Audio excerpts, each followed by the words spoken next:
is tonight's starting lineup for the visiting Charlotte Independence. The starting goalkeeper is number 1, Cody Mizell. A defender, number 3, Bilal Duckett. A defender, number 22, Joel Johnson. A defender, number 25, Henry Kalungi. A defender, number 33, Donnie Smith. Player Jordan Hamilton, last time he played for TFC2, he scored. It's important that he keeps scoring. A good performance tonight. I'm sure he'll be in the roster. A midfielder, number 17, David Spees. A midfielder, number 32, Jaime Sia. The forward, number 7, Jan Ekra. And forward, number 9, Casey Townsend. The head coach of the Charlotte Independence is Mike Jeffries.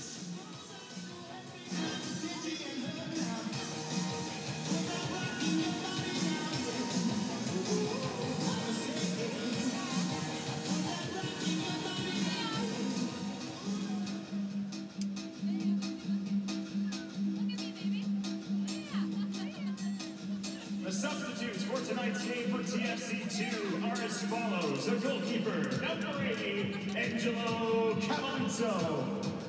A defender, number 32, Brandon Aubrey. Midfielder, number 48, Dante Campbell. Midfielder, number 56, Malik Johnson. Midfielder, number 36, Brian James. Midfielder, number 54, Ryan Telfer. And forward, number 64, Sean Hondo.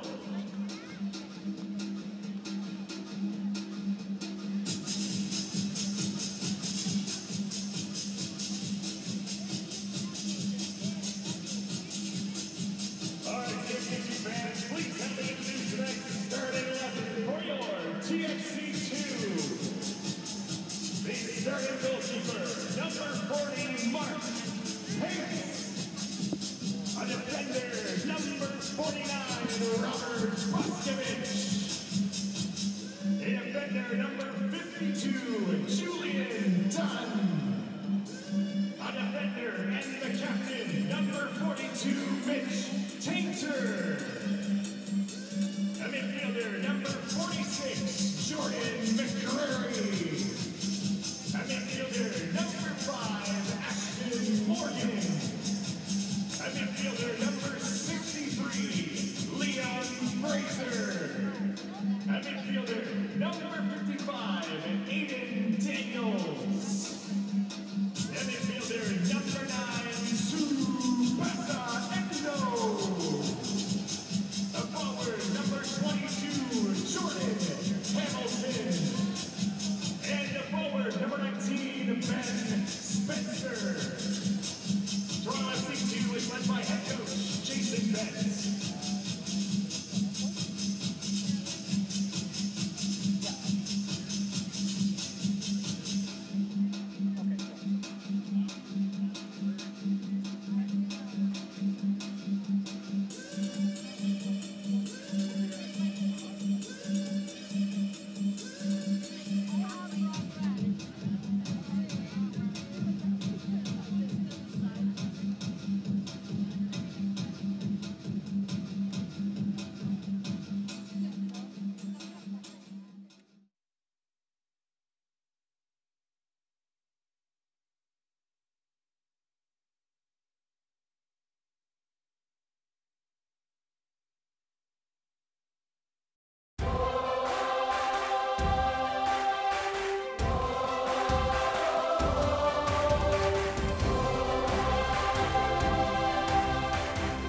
That is not Vaughan, Ontario. That's the skyline of downtown Toronto. We are at BMO Field tonight. Toronto FC2 taking on the Charlotte Independence.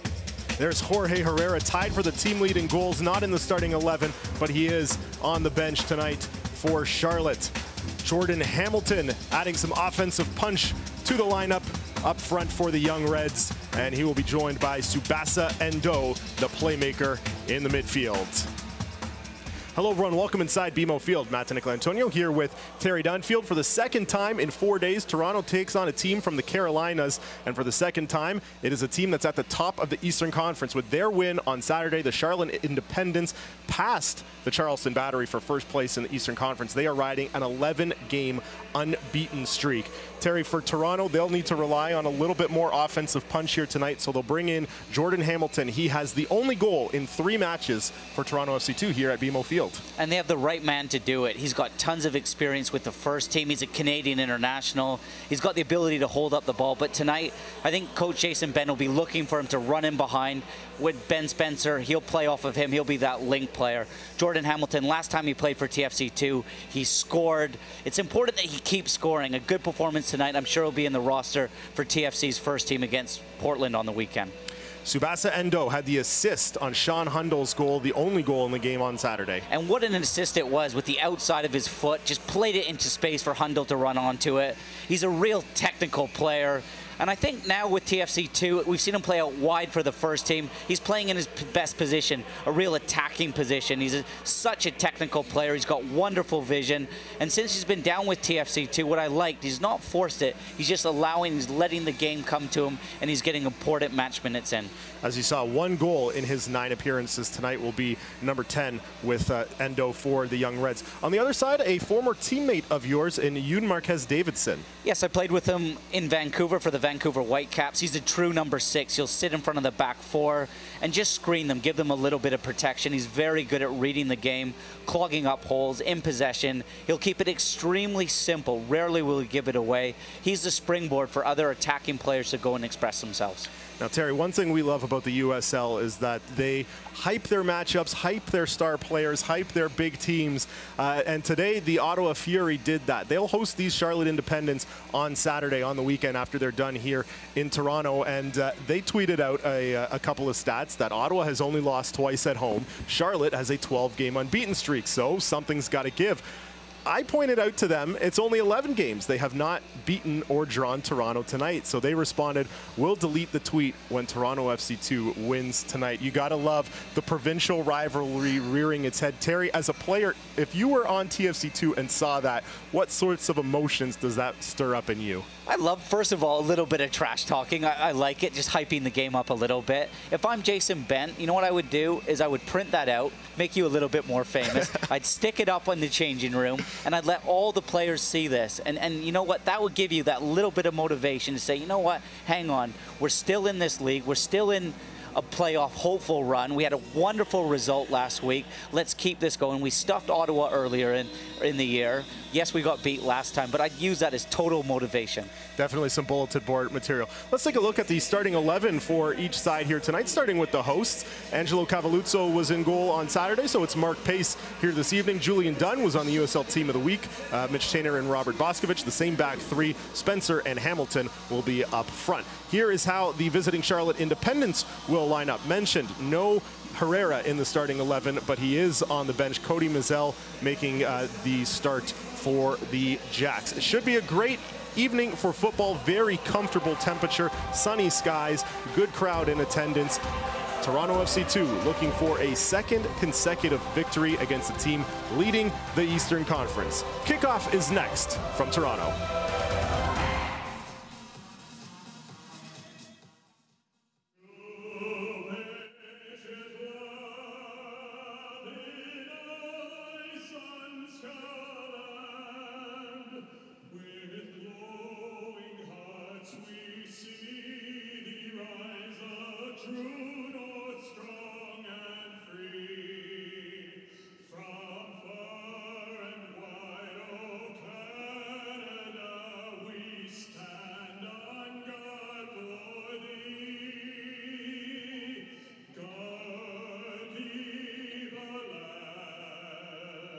Glory.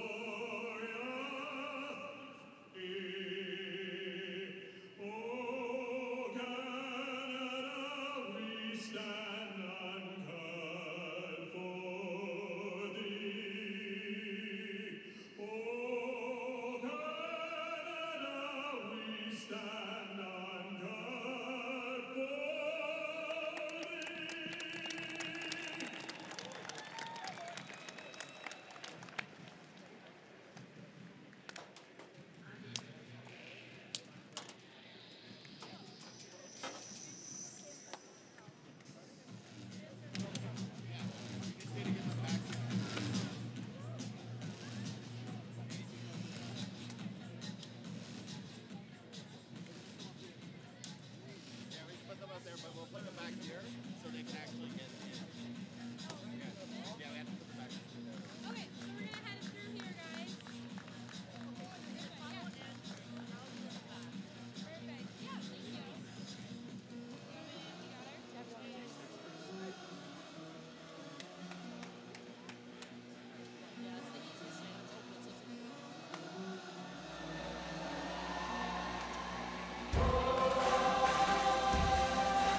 Sunny skies, 26 comfortable Celsius degrees, 84 Fahrenheit here at kickoff. The Toronto FC2 and Charlotte Independence looking to extend their 11-game unbeaten streak, which would tie a franchise high set back in 2015. Toronto FC2's manager, as you know, is Jason Bent, coming off that 1-0 victory on Saturday, looking to string together back-to-back victories for the first time this season. They are 4-3-3 as the hosts, 0-1 at BMO this year, 1-1-1 all time.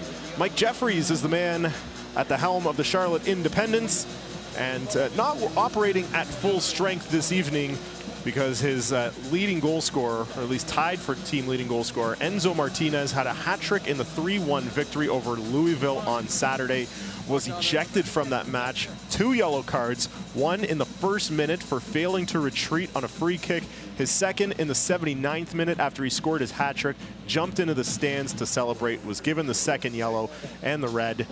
He was ejected, and that, of course, is an automatic suspension. Terry, nitpicking to the fine details of the rules there, essentially, and robbing Enzo Martinez of an opportunity to play here tonight. The ref got it spot on. It's an easy one for him. Look, I was the first one when I scored. There weren't very many to jump into the crowd.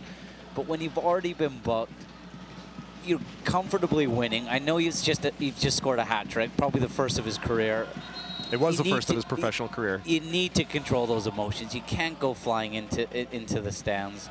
Herrera, he's not playing today. Probably a lot of football for him at 36 years old. So missing a couple of key players, but lots of other younger players getting an opportunity today for Charlotte. Yeah, he was not in the game on Saturday, Herrera. He's carrying a bit of an injury, but eligible tonight.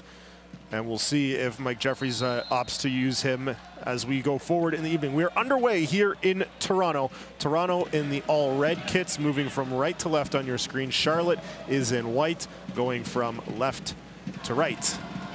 A much higher vantage point for us than normal, Terry, as we're used to the Ontario Soccer Centre, where we are right on top of the play, but a beautiful facility here at BMO Field, and we are happy to be here. Second of 3 matches for the Young Reds here this year. The third will come in the second week of September, a Saturday night game against the New York Red Bulls 2. I mentioned 3 previous games here, a win, a loss, and a draw. Jordan Hamilton has the only goal, a 1-0 victory over Wilmington, all the way back June 27th of 2015. TFC2 actually played really well in their last game here earlier in the season against Bethlehem. Ended up getting beat 1-0 to Mitch Tainer, conceded an early penalty, but some of the football was very good on the day, and I'm sure the young players will get a lot of confidence from that. And this is where the young team really want to be playing right now. You want to be playing at BMO. You want to be here playing for the first team. So it's a nice little taste of, a nice little experience of playing here at BMO.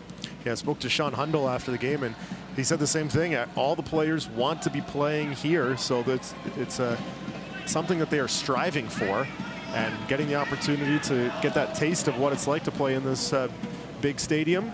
And coming here too with a little bit of confidence as well, Matt, after a very good performance against top of the table Charleston on the weekend.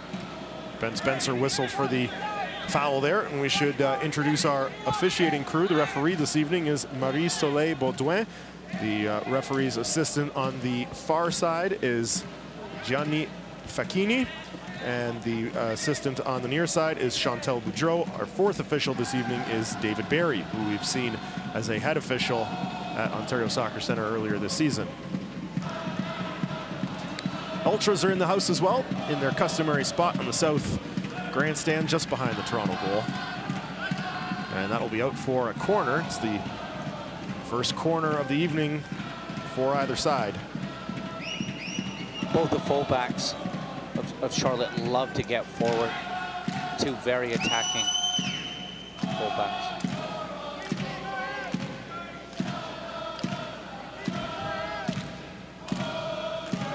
Left foot swing in, comes to Townsend on the volley, and it's high and well wide and out for a goal kick.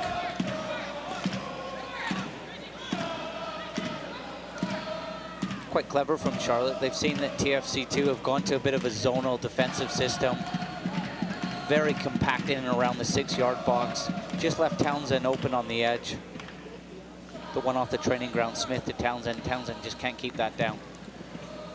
Charlotte unbeaten in 4 all-time meetings with Toronto FC2. Last season, a 2-2 draw at Charlotte on June 4th. That was a game that was suspended due to lightning after 77 minutes. Toronto had a 2-0 lead at halftime, goals from Sean Hundle and Malik Johnson, both of whom are on the bench this evening. But Herrera with goals 10 minutes apart in the second half, and then the game was suspended. And then late in the season, on September the 4th, Charlotte coming away with a 5-1 victory at the Ontario Soccer Centre. So plenty of firepower has been on display for the Jacks in these 2 meetings, or in those 2 meetings between these 2 teams last year. That's Joel Johnson trying to swing it in, unsuccessful. It's taken off the foot of Ashton Morgan, but it's out for a throw. Mentioned off the top, Julian Dunn, the right back for Toronto, was named to the USL Team of the Week following Saturday's performance. Angelo Cavalluzzo and his 5 saves were named a reserve. Enzo Martinez was the Player of the Week. And as we mentioned, he will not be available this evening due to suspension. Yeah, Dunson stepping up from the academy. He's been very consistent. He's got so many tools in the locker. He's very athletic. But what's impressed me for such a young player is his level of concentration. And I don't want to jinx him at all, but he's yet to really make a mistake. I think having Mitch Tainter, a real organizer in the center of the 3 playing alongside him is very important for Dunn's development. Dunn just 17 years old, turned 17 in July. Big test for him tonight. It'll be the first time he's played on BMO. To come out here to show what he can do on the big stage. Morgan trying to swing that in for Endo. Not sure if he mishit that or not, but it was just out of the reach of Tsubasa Endo.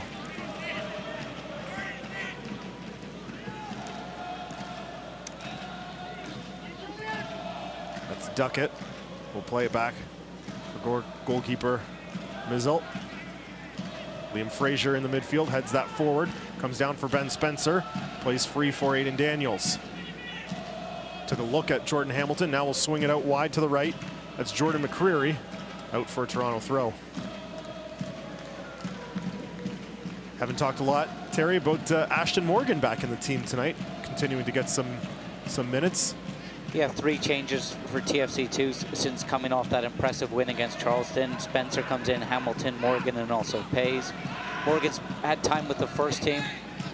Now that Justin Morrow's back from the Gold Cup, he's just got to bide his time a little bit. It'll be important match minutes for him. He'll enjoy playing at BMO on the nice surface, not having to go up to Vaughan and play on that tricky AstroTurf. There's Duckett.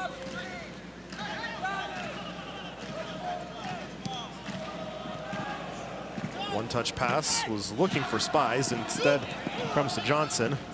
But it's intercepted, and Endo plays over the top for Hamilton. He's onside. Hamilton with some space. Hamilton not able to get a shot away. Ball is still loose. Hamilton still looking for a shot. Frees up, and it's Daniels who puts it over the goal. Wonderful run from Jordan Hamilton. Just watch how he arcs his run here. Endo spots it early. By arcing his runs, he's able to stay onside. I would have loved to see Aiden Daniels. He's not in your picture right now. Bust the gut to get forward just to give Jordan Hamilton an option for a tap, and eventually it comes back to Aiden Daniels. He just loses his composure a little bit and skies it over top of the bar. What did you think of the approach of Hamilton there? The goalkeeper does well to come off his line there and attack right at him. What options did he have in that situation? I think Mitzel did really well to come off his line, cut the angle down. He made himself big. He didn't go to ground early. I think Jordan Hamilton was looking for that little dink over top of him, forces him to come inside to where the bodies were, and in the end, the attack just sort of peters out. But if Aiden Daniels from midfield really gambles, gets forward, maybe he has a tap in, but maybe he also makes Mitzel make a decision in that net. Maybe he stays back and Hamilton's able to get a shot off. First great scoring opportunity of the evening comes to Toronto, and Jordan Hamilton looking for a repeat performance of his, as I mentioned, only goal in 3 matches here for TFC2.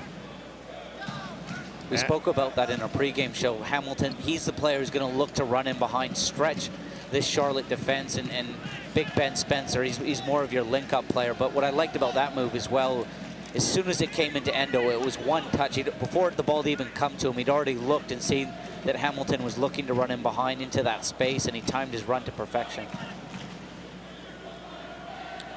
Toronto have won all 4 of their matches this year by a score of 1-0, and they've won 3 of their last 4 at home. Of course, none of those here at BMO Field, but 3 of the last 4 as the host side. They've been victorious, and that one loss was the 4-3 defeat at the hands of the Harrisburg City Islanders back on Canada Day.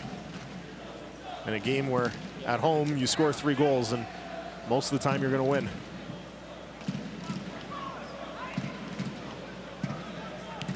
Dunn sends that forward.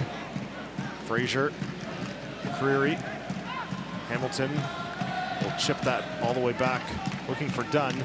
Over his head, Pace out in support.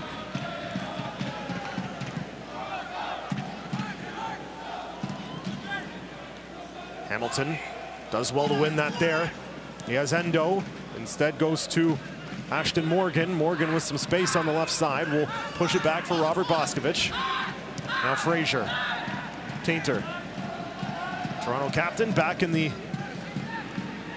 central of defense, normally out on that right side, but with the emergence of Julian Dunn, he has slid into the middle and performed rather admirably. I think that this is his best position.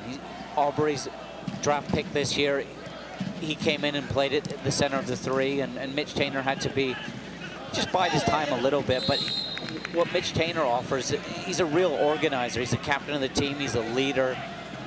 He reads the game really well. He's pretty athletic too. He's got that recovery pace where if it goes in behind Dunn or Boscovich, he's able to track back and put fires out when need be. Also, his distribution is very good as well. He's got a long diagonal in the locker.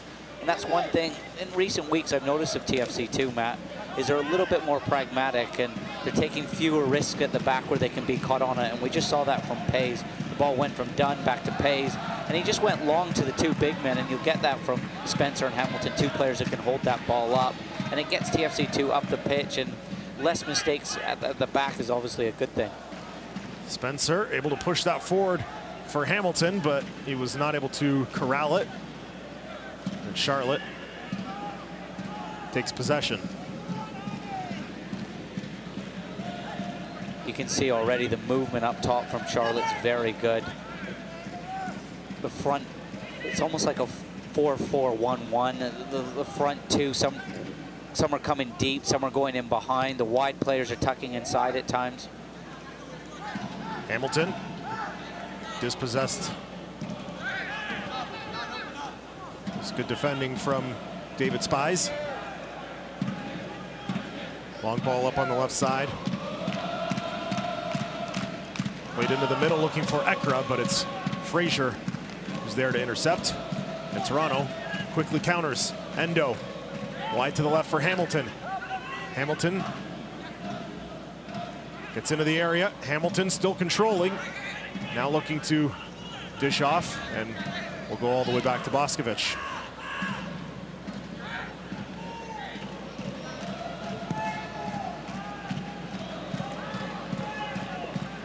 Done.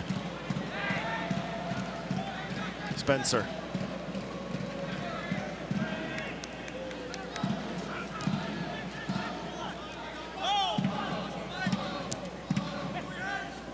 Here's Townsend.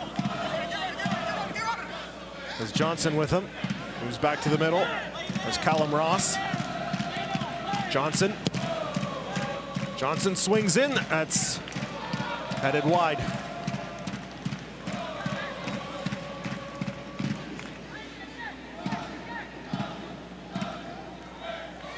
Fans, stay up to date on the latest USL news and information from around the league. Tune into USL Coast to Coast with Mike Watts, Mondays at 9 p.m. Eastern on Sirius XM FC Channel 85. Also, don't forget, Sirius XM FC will air the USL Game of the Week. Please check uslsoccer.com for dates and times.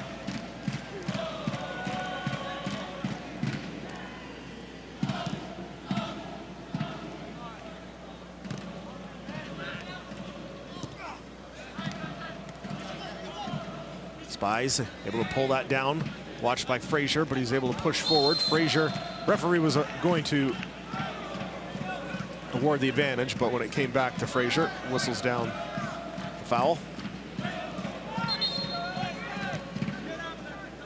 Ross looks a good player in the middle of midfield for Charlotte. He's a player that, whether it's Aiden Daniels or Endo, the two attacking midfields, Liam Fraser's job is just to screen the back three, but it's important once that ball goes into Ross. You've already seen his passing range. He's hit a couple of wonderful diagonals that probably Aiden Daniels gets close to him.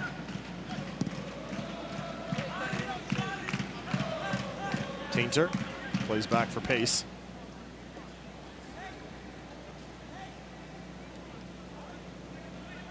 See a little tactical change actually already from Jason Bent.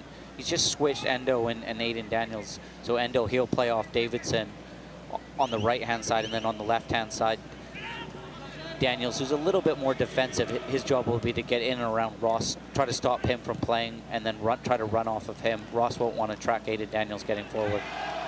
There's Endo looking to cross in, does for Hamilton, and he heads it just wide. We spoke about Endo's quality. Wonderful ball into the box, good movement from him. He recognizes the space out wide, goes into McCrary, good forward run from him. You can see the wide player, Siaz, just trying to track him back. He's never getting there. Endo whips a wonderful ball in. Hamilton's movement's excellent. He just pulls off of the center half. Crosses just a little bit too high for him. He can't quite get his forehead over top of it.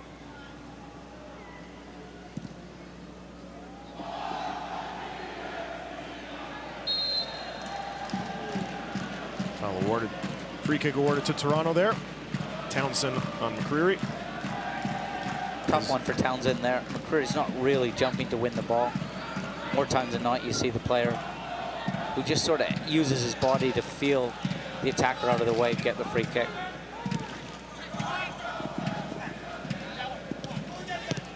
Spencer from Morgan trying to find Hamilton. Oh, it's too bad. It was great hold-up play from Spencer. Lays it back to Ashton Morgan. He just needs to feel it into the channel. It was a good movement from Jordan Hamilton up top. He'd gone short to run into that channel, and unfortunately Ashton Morgan thought he was coming to feet.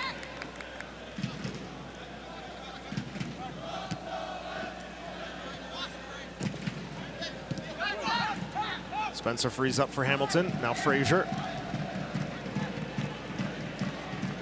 Done. We're just past a quarter of an hour. Still scoreless here in Toronto. We're at BMO Field tonight, Toronto FC 2 and the Charlotte Independence. Here's an opportunity, and it's sent high by Jamie Siaj. The referee is saying that Mark Pace got a piece of it, and it's going to be a corner for the visitors. This opportunity comes from a done mistake. A little bit casual, tries to play it into midfield. Ross picks a pass off, he reads it, plays a great ball in behind Dunn. Siaj is running onto his first touch is excellent. Just leans back a little bit, which elevates the ball up high. Pace maybe just gets a fingertip on it to put it over. When you play into midfield, you have to secure that ball. You can't give it away in there.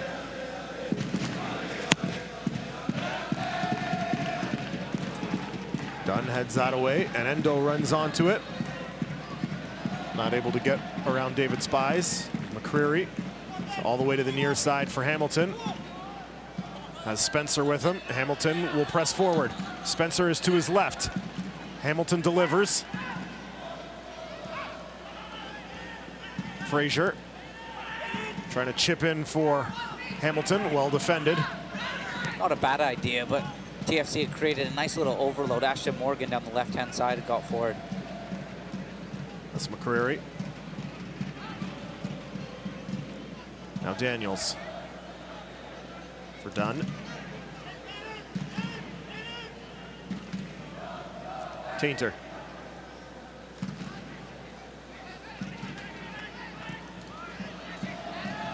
pass was deflected. And it's a quick counter for Charlotte. Send it wide to the left.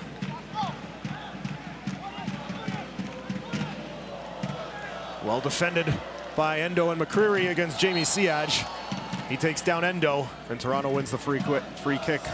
Siaj, he does really well, real direct player. As soon as he picks that ball up, he's attacking his fullback. He gets past Endo here, but McCreary, he gets back, he helps his mate out, and he's able to get back and win the ball for TFC2. Important Endo just doesn't dangle a leg out there. If Siaj goes over there, it could possibly be a penalty.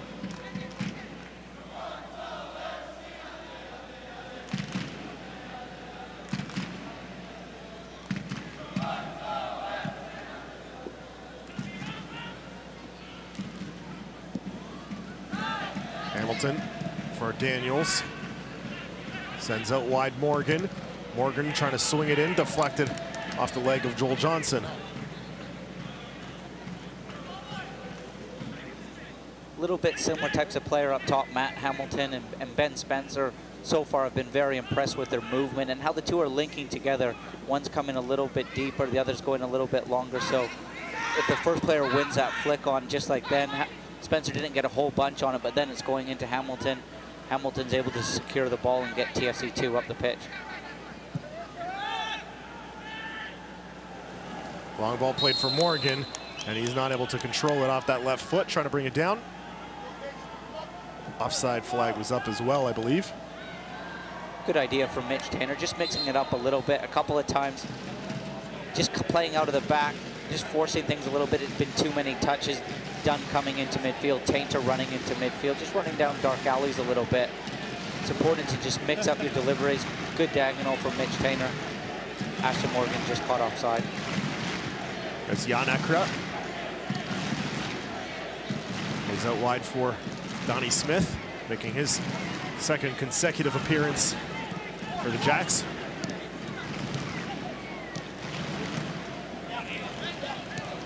Down on loan from New England.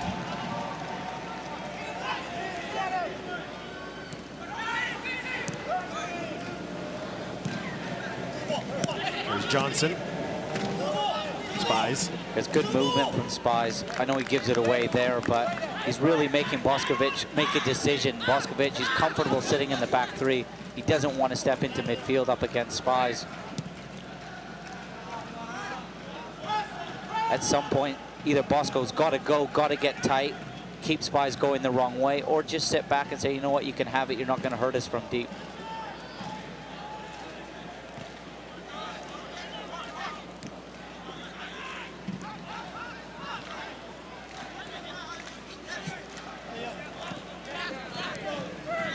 Siaj. Johnson. Ross. Davidson. Townsend.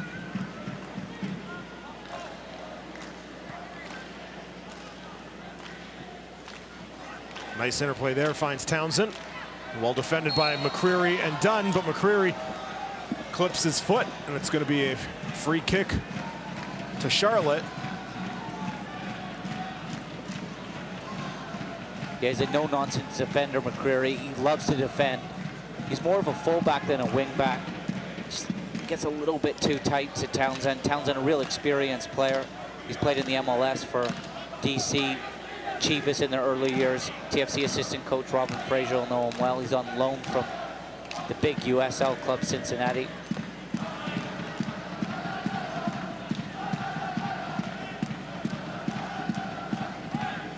Donnie Smith standing over it. He's taken all the set pieces thus far. Swings this one in with the left foot. Comes down to Siaj. Into the middle. Takes another deflection, and Morgan will boot it out to touch. TFC2 do really well defensively. They're not to panic. Good little flick at the near post from Townsend. Comes back to Siaj. Siaj just puts it back into the mixer. But TFC2 hold firm in their zonal positions. It was nicely controlled. They were comfortable. Wasn't panic stations. This is something Jason Bent will have been working on his set pieces against.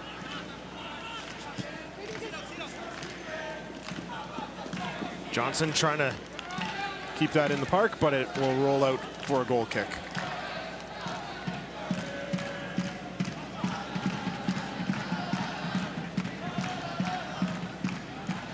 Soccer fans, Nike is an official sponsor of the USL. For more information, visit nikesoccer.com.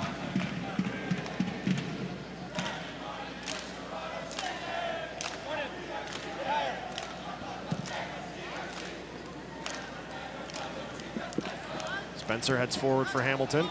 Morgan will step in, not able to get a touch to that, but is able to win the throw as it was last touch to Duckett. Actually played with Bilal Duckett as well in Vancouver. Got drafted from Notre Dame. Real clever boy. Engineer. Was a fullback, moved in, now playing center half. Loves his football. Real articulate young man. Daniels, it appears, was able to keep that in play. Charlotte was calling for goal kick, but play continues. Toronto in possession. There's Dunn. Frazier. Boscovich. Morgan. Not able to connect with Daniels. That's Ross. Back to his keeper.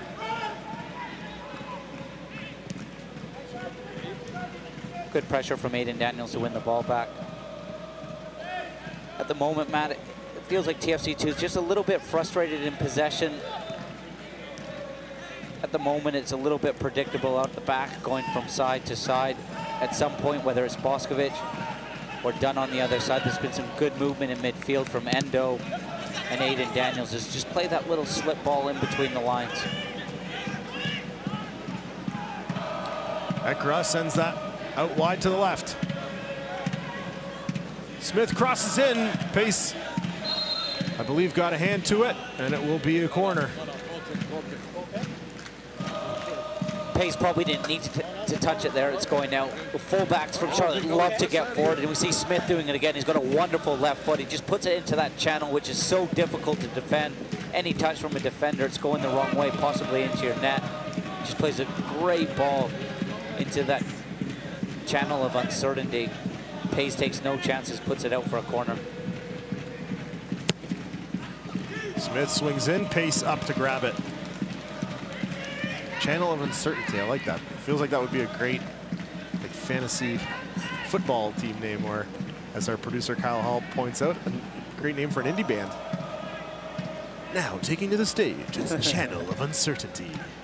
They might be opening for Kings of Leon tonight. Kings of Leon down to the south end of the stadium at the newly renamed Budweiser stage, formerly Molson Amphitheater, just across Lakeshore Boulevard to our south. Kings of Leon will be taking the stage later this evening. We might get a bit of a free show. Long ball played, attempted to play in behind. Tainter defends it well. Endo trying to get away from Siaj, or from Ross rather. He's pulled down. Yeah, good quick feet from Endo. Just sucks Ross in, and then draws the foul with his quick feet. Distribution out of the back needs to be better. Dunn could have played it into Spencer's feet there. Instead, he tries a difficult ball into Hamilton.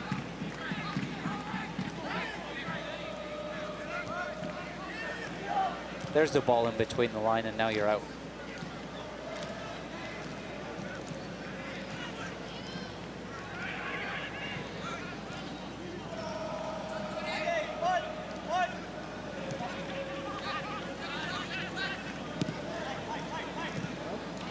Aiden Daniels, the midfielder for TFC2, just passed it back to Dunn. He'd be a nightmare to play against. He just does not stop running.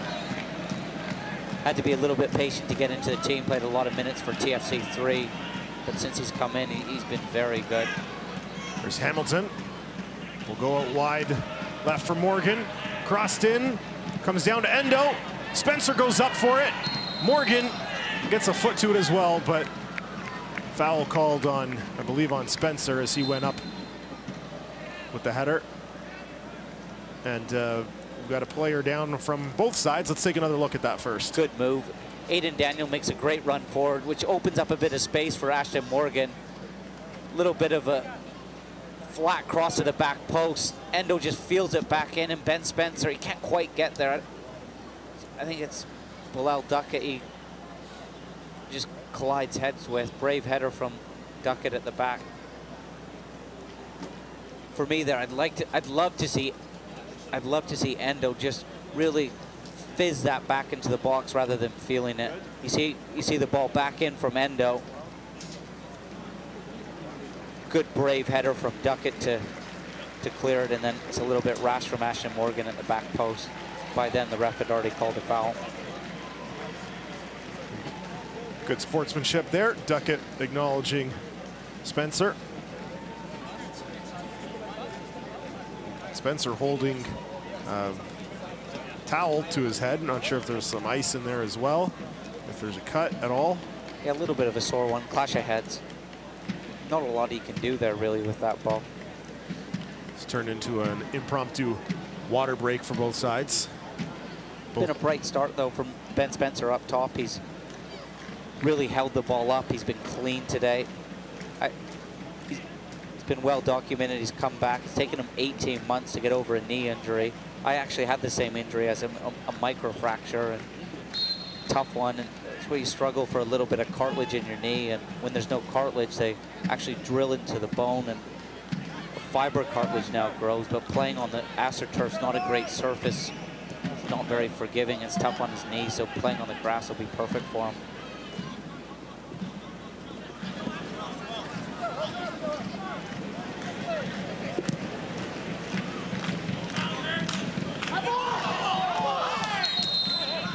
Offside. Got to be so careful though with head injuries now that they, the physio there with him, Andy, and you can see the doctors over now. They'll go through concussion protocol and make sure he's 100%. You won't want to take any chances at all. Jason no matter whether it's, sorry Matt, a USL game or MLS game. Jason Benton has a couple of subs warming up down behind the end line. Looks like Sean Hundle and Malik Johnson, just in case Spencer has to be removed from the match. Both who were excellent, by the way, on the weekend against Charleston. Malik Johnson just dropping a little bit deeper, playing off of Hundle. And I believe the TFC2 equipment manager has just been given the, he was given the sign to get Sean Hundle's game jersey ready. Sean Hundle will be coming into the match. It was a good bit of communication, nonverbal communication from down the pitch. Frankie got the signal that Spencer was done. Hundle's coming in, get the game kit ready. And Sean Hundle will be entering the match at the next opportunity. It's a tough one for Sean Hundle because he scored the winner on the weekend. I'm sure he will want it to play, and it's tough for Jason Benton. There's Hamilton, finds a seam. Hamilton's in, and he puts it over the goal. Could have gone over there. There was a touch from Bilal Duckett, just trying to pull him back. Great change of pace from Jordan Hamilton. This is what Aiden Daniels brings you from midfield, the ability to drive it, teams, get the team forward, good ball in behind. Once Hamilton's off, you're not catching him. Just lacks that little bit of composure, a little bit rash, just smashes it over the bar. He's got to go back across the keeper, make it difficult for Mitzel in that net. Smart play, though, by Cody Mitzel, playing the goal kick immediately, not giving Toronto an opportunity to get the sub on. So Toronto has been, for the last 3 minutes, essentially down a man. Sorry, Matt, just going back to my point, it's a bit, it must be difficult for Jason Benton to leave Hundle out, but with the way it works at Toronto FC with the first team, that there's players like Spencer and Hamilton that need minutes today, and the possibility they could be involved with the first team. And I'm not saying Sean Hundle couldn't be, but now Hundle will get that opportunity to show what he can do on the big stage playing at BMO. Like I said, he told me on Saturday after the game, he was hopeful to be back in the lineup. He wants another goal. He'll get his opportunity now with a little bit more time than I'm sure anybody was anticipating when this game began. And players understand it in today's game a little bit with rotation and how big the squads are, and that's all part and parcel, and dealing with the highs and lows of playing and not playing and being prepared to come off the bench. And Hundle's now got an opportunity to really go out there and make an impression. It's a real athletic front two with Hamilton and Hundle up there. Both have legs, ability to run in behind. Sean Hundle, we spoke about this on Saturday was named on the USL's top 20 under 20, named number 4 on that list, and delivered with his first goal of the season. We saw it in our preview show leading up to the game. Really took his goal well. It was a wonderful ball in from Endo. But Hundle still had a lot to do. Great first touch and just slots it underneath the keeper with his left foot. Had his birthday last month, turned 18. So a long future still ahead of Sean Hundle. There's McCreary. McCreary pushing forward, trying to chip in for Hamilton. Well defended, comes down for Endo. He has a crack at it and puts it high. Took a deflection though. Referee David Barry points to the corner. It'll be Toronto's first corner of the night. Hundle just comes to feet there. He needed to stay away, make another body in the box. Comes back to Endo. Doesn't even think twice. That's a player full of confidence. Takes it on the volley. Just puts it over top of the bar. Takes a slight deflection. Should mention quickly, I did say off the top, David Barry was our 4th official tonight, and Marie-Soleil Baudouin was the head referee. I believe they are switched, and David Barry is our head official this evening. That corner from Endo didn't find anybody in a red shirt. Here's Jamie Siage working against Fraser and Ashton Morgan. Fraser gives him a little tug, pulls him down. Charlotte wins the free kick. Siage does really well there in the double team. Could have gone down around halfway. Felt the first foul from Liam Fraser. Liam Fraser, you can just see his arm on his shoulder, and then just splits Ashton Morgan. And then second time Liam Fraser brings him down. Professional foul. Lucky to not get a booking there from David Barry. Yeah, I thought he might, but for the time being, keeps the cards in his pocket. I like Siage every time he gets the ball. There's an air of expectation. He's trying to make things happen. Powerful, physical player who's very comfortable on the ball, dribbling 1v1. There's Duckett. Johnson. That's why I believe you're sending the game. Daniels might have had Sean Hundle making a run in behind the back line, but didn't get the opportunity to send it. It's important though, Matt, you keep the team in possession. You're now not chasing the ball. It's important in this 3-5-2 system that you move that ball quickly. You shift the 2 blocks of 4 of Charlotte all over the pitch. And then also, the other advantages of this 3-5-2 system is being very quick in transition and going forward quickly.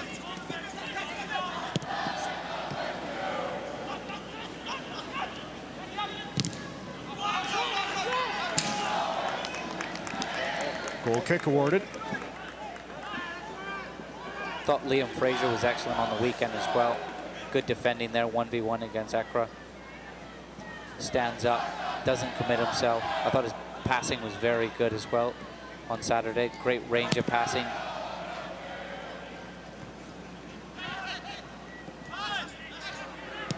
Morgan. Fraser. Out wide for McCreary. McCreary with some space. In for Hundle. That takes a deflection and it's out for a corner. Hundle took maybe half a second too long. Yeah, the ball was really fizzed into him from McCreary. TFC did move the ball very quickly to McCreary. It was a great forward run from Endo to create a little bit of space from Hundle. His first touch just gets away from him a little bit, which allows the Charlotte defender to close him down. Yeah, just couldn't settle that first touch. And it's played in. Well defended. Tainter was closest in the area for Toronto. Fraser nearly wins it back. Now does, with assistance from Tainter. Hamilton, Fraser. Fraser will look to find some open space with a teammate. That's Endo. Now Daniels.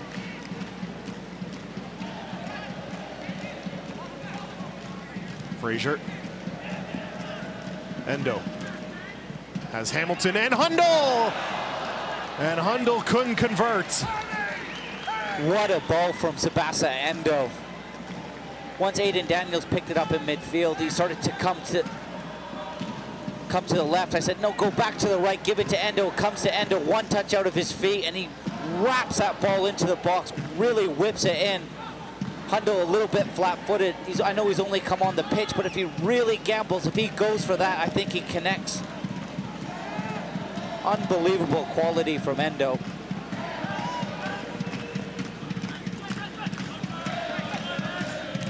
Good patience from Endo as well to just let the play develop, and good awareness to see where the space was. There's Davidson. Ekra. Again, Davidson.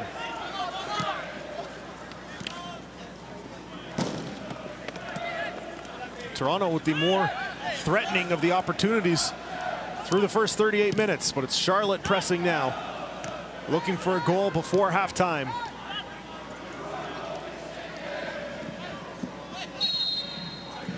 Free kick one to Toronto. Well won by Boskovic. He reads the pass, steps up, wins it. And then he keeps a cool head. He's got the technique to just play his way out of trouble. He doesn't panic under a little bit of pressure, under a little bit of contact. That's something in the Toronto FC Academy that's really drilled into the players is being able to receive the ball under pressure, whether you're a defender or a striker. Just being comfortable in possession is so important. We just saw that in aces from Boskovic.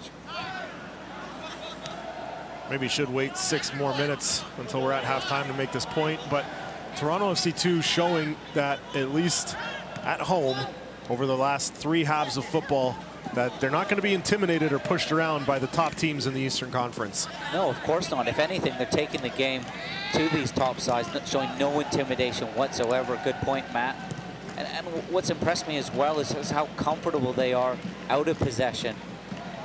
With just Liam Fraser sat in front of the back 3. The front 2 players working hard to get the ball back.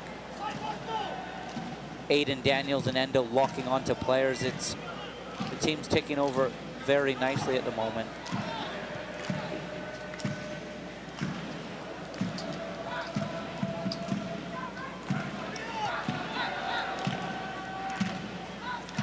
There's lots of experience as well in the Charlotte team. Many of these players have played a lot of MLS games. There's no intimidation, no fear factor whatsoever. That would have been my team talk from Jason Bent. Just go out there, express yourself, show all that hard work, day in, day out, you put onto the training ground. Show everyone how good you are, both individually and collectively as a team. You've got nothing to fear whatsoever. Morgan wins that away from Townsend. Hundle has Hamilton. Hamilton not able to settle at first touch, second right at Cody Mizell. Good ball in from Hundle, but Hamilton just couldn't control it on the first touch. Great high press from Ashton Morgan on the left-hand side. That's where it all starts from. Takes it off his counterpart, the fullbacks. Johnson just dwelled on it a little bit. Ashton Morgan step. Ball comes to Hundle. Hundle just a little bit behind Hamilton. Hamilton's not able to take it into his stride. Takes a couple of touches to get out of his feet and does well to keep his volley on target, but not really troubling Mitzel.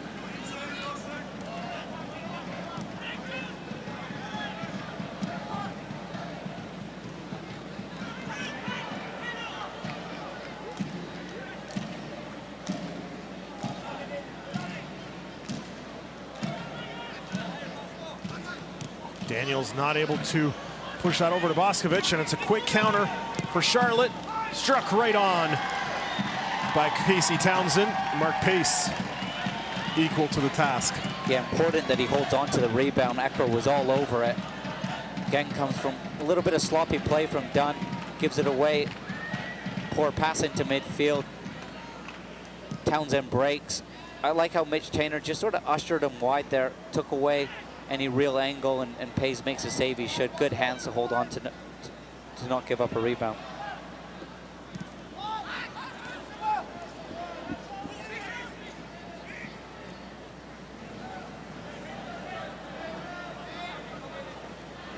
The other thing I can see from this TFC2 defense, which is very good, anytime the midfielders for Charlotte have time on the ball, they're really dropping, not allowing them to play it in behind, and they're dropping cohesively as a unit. Here's Morgan. Hamilton feels the back pressure from Duckett. Plays for Boscovich. Hamilton again for Tainter. I've been really impressed with Jordan Hamilton through 43 minutes tonight. We've seen him, you know, on occasion here. He goes long spurts without playing with Toronto FC2, but in the past, maybe guilty of waiting too much for the game to come to him. And I feel tonight he's sort of been all over the place. He's getting involved. He's making plays happen. He's making things happen for his teammates, and in turn, they're able to get the ball back to him as well. Yeah, good point, Matt. One thing I will say as TFC2 are in a corner, positive first touch from Ashton Morgan against Smith, is all his moves are electric, they're dynamic. There's a real change in tempo. He's just walking, then all of a sudden he'll sprint in behind, and that's what's impressed me. And I think this season there's a real work ethic to his game when he steps down and plays with TFC2, and it's a good opportunity. All the coaching staff will be here. First team players are here watching the game. Earlier there was an open training session for the first team from 6 to 7:30. There's a few fans that have stayed here to watch the game from then. So yeah, you're not only trying to impress the coaches, but your teammates as well that are watching. I can see the GM Tim Bezbachenko there. I'm sure the president Bill Manning's around. So all the brass from TFC2 from Toronto FC are here. So great opportunity for these young players to show what they can do. The USL, one of the most prominent second division professional leagues in the world, featuring some of the game's top talent and rising stars. Stay up to date with all the latest league news and information by visiting uslsoccer.com. Follow them on Twitter @USL.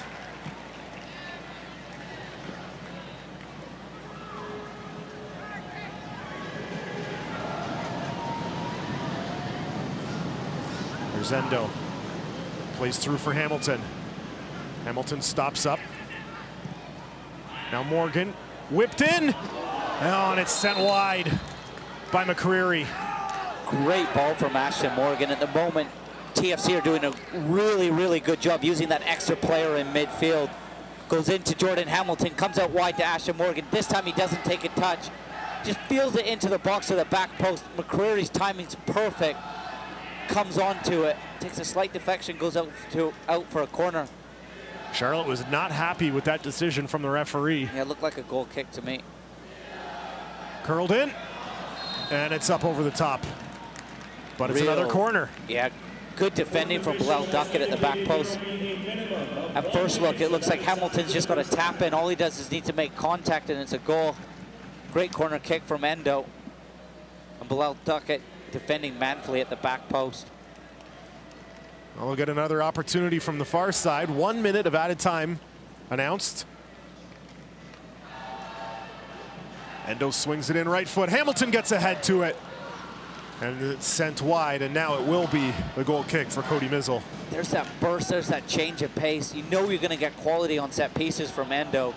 Whips another great ball into the box, and Hamilton uses his power, his strength, and that change of pace to just lose his marker. That's one he'd like back right on his head, maybe 4 or 5 yards out if he has to hit the target there. Really looks like he's at it today. And I think Charlotte will just be content to milk out the end of this first half. And there it is. That's the halftime whistle. Scoreless at the half here at BMO Field. But Toronto really coming on in the last 10 minutes, Terry. Yeah, I thought Charlotte started really well. Ross and Davidson in the middle of the park were dictating things. But as TFC came into the game, they really grew in confidence. I thought the quality from the back into midfield got better. TFC2 really used that extra man in midfield. I thought the movement of Daniels and Endo was excellent. And whenever it went up top into Hamilton, it was sticking. Also, he was running in behind. He was a threat.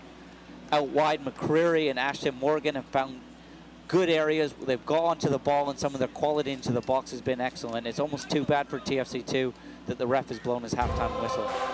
Sean Hundle had an opportunity. He came on as a substitute in the 32nd minute. Jordan Hamilton has been all over this match, but so far scoreless at the half. Terry and I will give you more halftime thoughts when we return to BMO Field in Toronto.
when you realize we're better together?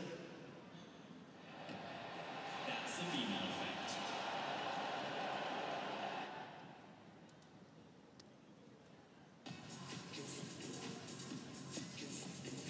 All right, fans, it's time to find today's Anthony's Espresso Fluid Fan of the Match. Our TFC game to the Aerobica stands down looking for the loudest TFC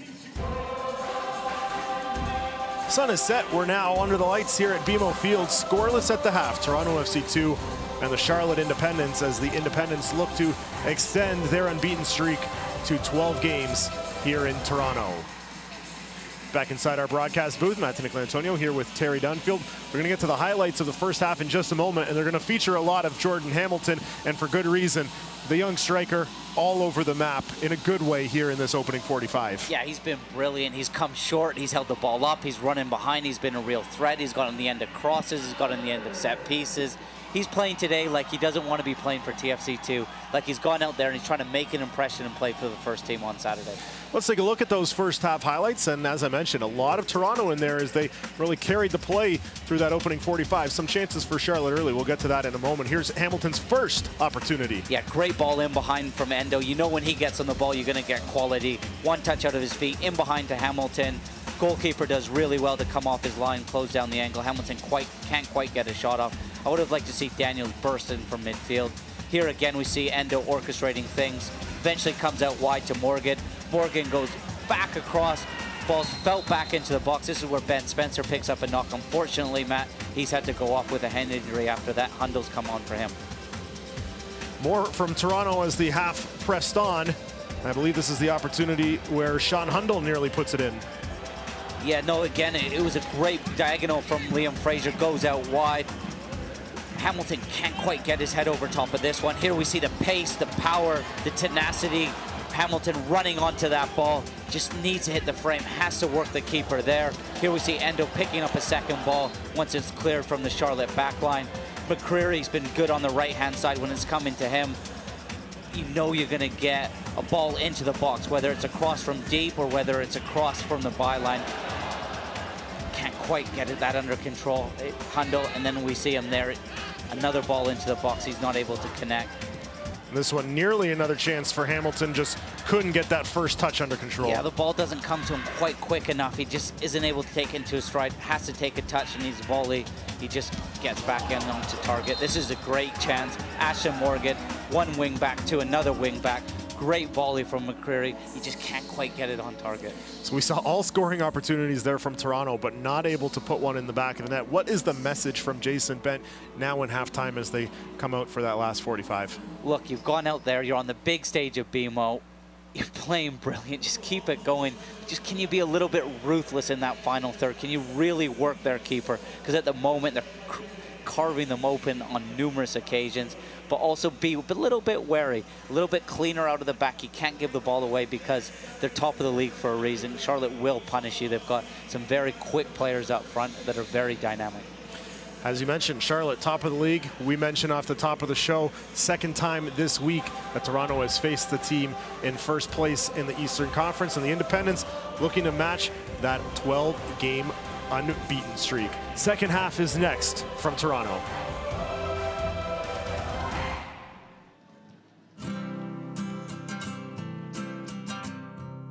Every day across America, excess food is gathered by a network of good people at local food banks, giving hope to millions of children who struggle with hunger. They've earned their wings, and you can too. Together, we can solve child hunger.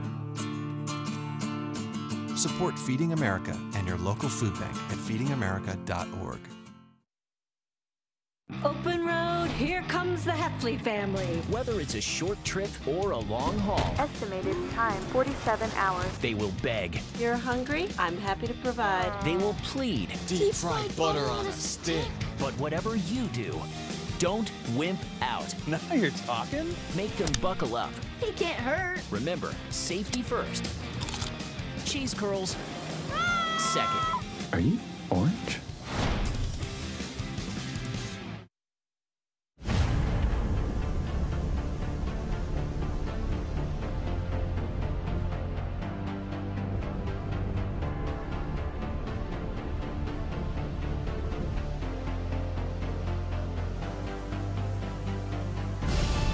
We've raised the stakes.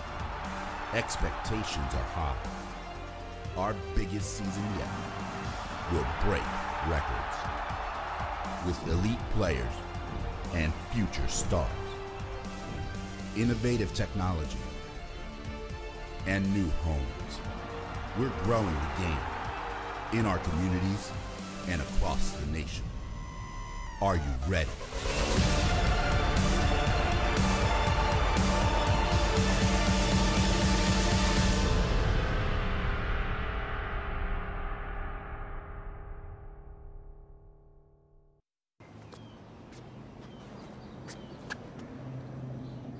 Here is my handle and here is my spout. When I get all steamed up, then I shout. Tip me over and pour me out. Oh. It only takes a moment to make a moment. Cheers. Take time to be a dad today. Look at you. You're at the top of your game. At work or at play, you're unstoppable. Nothing can throw you off track. Oh, hey, she's cute.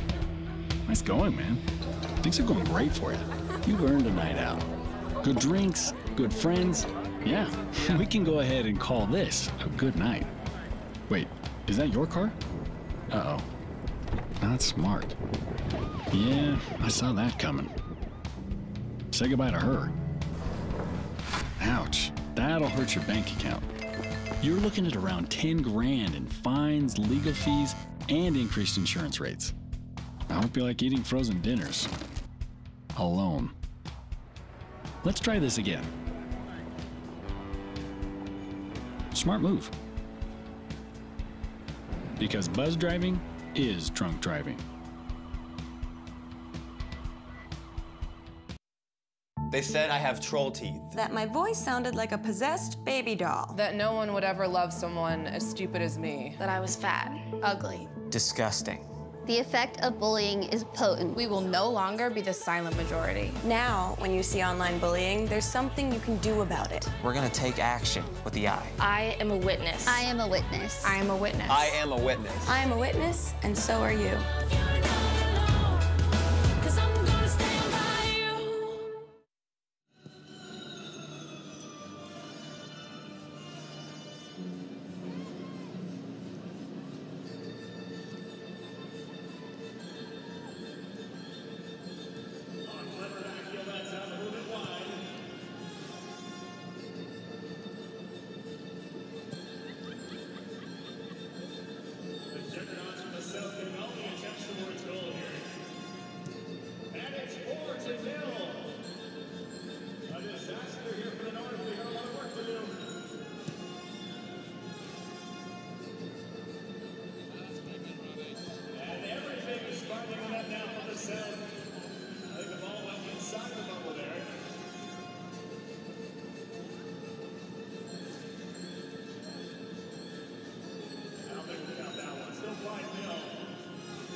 Just about set to get underway here at BMO Field for the second half.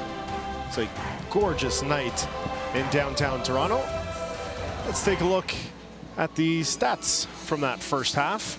It was a pretty evenly played contest. Shots 8-6 in favor of Toronto. Possession 52-47 for the visitors. And our highlight pack before the, or during the halftime there, Terry, really focused on the Toronto chances, but Charlotte getting their fair share of opportunities as well. Yeah, I thought Charlotte started the better of the two teams. They looked a little bit more comfortable out here at BMO, but as the half wore on, I thought TFC2 really came into it. The one stat that jumps out for me is crosses. TFC2 did a really good job of moving that ball quickly, using that extra player in midfield, getting it out wide to Ashton Morgan and McCreary, and just a little bit more quality into the box and maybe getting another body into the box. And I think that's maybe how TFC2 might break down this stubborn back line of Charlotte. And it's been some real last-ditch defending at times. And if I'm completely honest, maybe Jordan Hamilton could have been a little bit more clinical in front of goal. Having said all that, I thought it was a very, very good standout performance from Jordan Hamilton. Real aggressive play from him. Let's take a look at some of his opportunities. We saw them in that first half highlight pack, but he was really on the end of a lot of Toronto chances. Yeah, you can see the goalkeeper there actually does really well to come out and get a paw on it. Cuts down the angle. This was maybe 5-10 minutes into the game, Hamilton running in behind. But by running in behind, you're now creating space for others to be able to play or for yourself to be able to hold up the ball. Good forward run here from Endo into the channel from that midfield role. Whips a great ball into the box. Hamilton can't quite get his head on that one. But this is a real motivated run from Jordan Hamilton. He wants that ball more than anybody. And then just at the end of it, you don't necessarily always have to smash the ball towards net. Sometimes just play it and just pass it into that bottom corner. Here we see McCreary at the back post really try to drive it, try to break the back of the net rather than just making good contact. There's enough power on that cross. All you need to do is just feel it back towards goal. We talked about what Jason Bent might be telling his young side as they push for an opening goal here in the second half. As we get a look at Mark Pace, Charlotte hasn't been able to solve him so far. What does Mike Jeffries say to his squad as they look to take the lead here in the second half? I think Jeffries will be disappointed. I'm sure he will watch the video again against Charleston, where TFC2 did very well against another top of the league side on the weekend, and say, you know what, maybe this league position's a little bit false. I think what he'll want from his side is once they go forward, is can they pick up that second ball? Can it be wave after wave of attack? Can they keep the ball in TFC2's own defensive half? At the moment, it's just one attack. Once that peters out, TFC2 are able to comfortably play out of the back. Can they put a little bit more pressure on TFC's back three, make it a little bit harder for them to play decent balls in with quality into the front two? Doesn't look like any additional changes made at the start of the second half here. We, of course, have seen the one so far. It was Sean Hundle coming in, injury replacement for Ben Spencer. What does that substitution do for Toronto? Maybe how do those players differ, and what does Hundle bring to the table that Spencer might not have?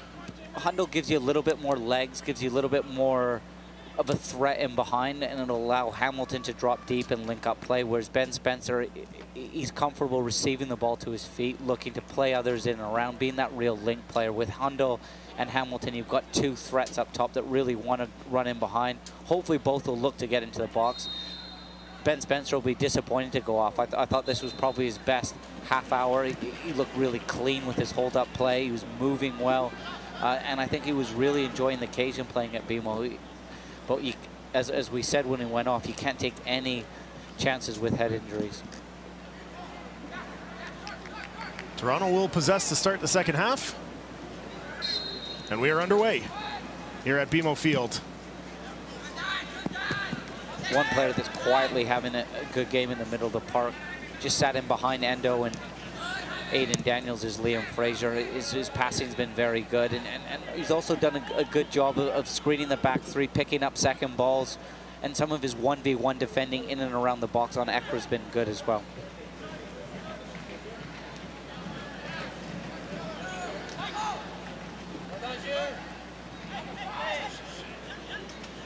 One of the toughest things in football, though, man, is can you keep that same tempo? Can you go out and repeat that same performance? And I think that's what Jason Bent will be saying to these TFC2 boys. Go out there and just add that final touch, add that cutting edge in your opponent's box.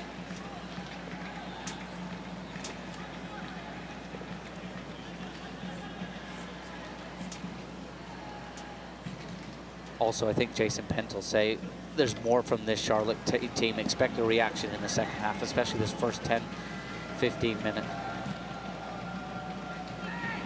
It was a goal in the 53rd minute on Saturday afternoon, with Endo with the long ball finding Hundal. And then Toronto holding on. Down into the final seconds of that match, it looked like Charleston had equalized. And maybe that goal should have stood up. Yeah, I thought Cavalluzzo maybe just gets away with one there, comes off flying off his line. It was almost a Hail Mary at 94 minutes. Punted, what, 60 yards, 70 yards up the pitch, and Cavalluzzo comes flying out. Referee calls a foul on him. There wasn't a whole bunch in it, but crucial 3 points, not only for the league, but also for the confidence in these boys.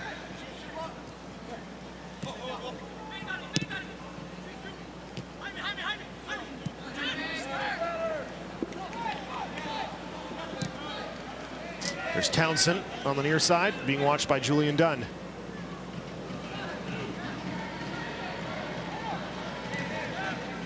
Smith.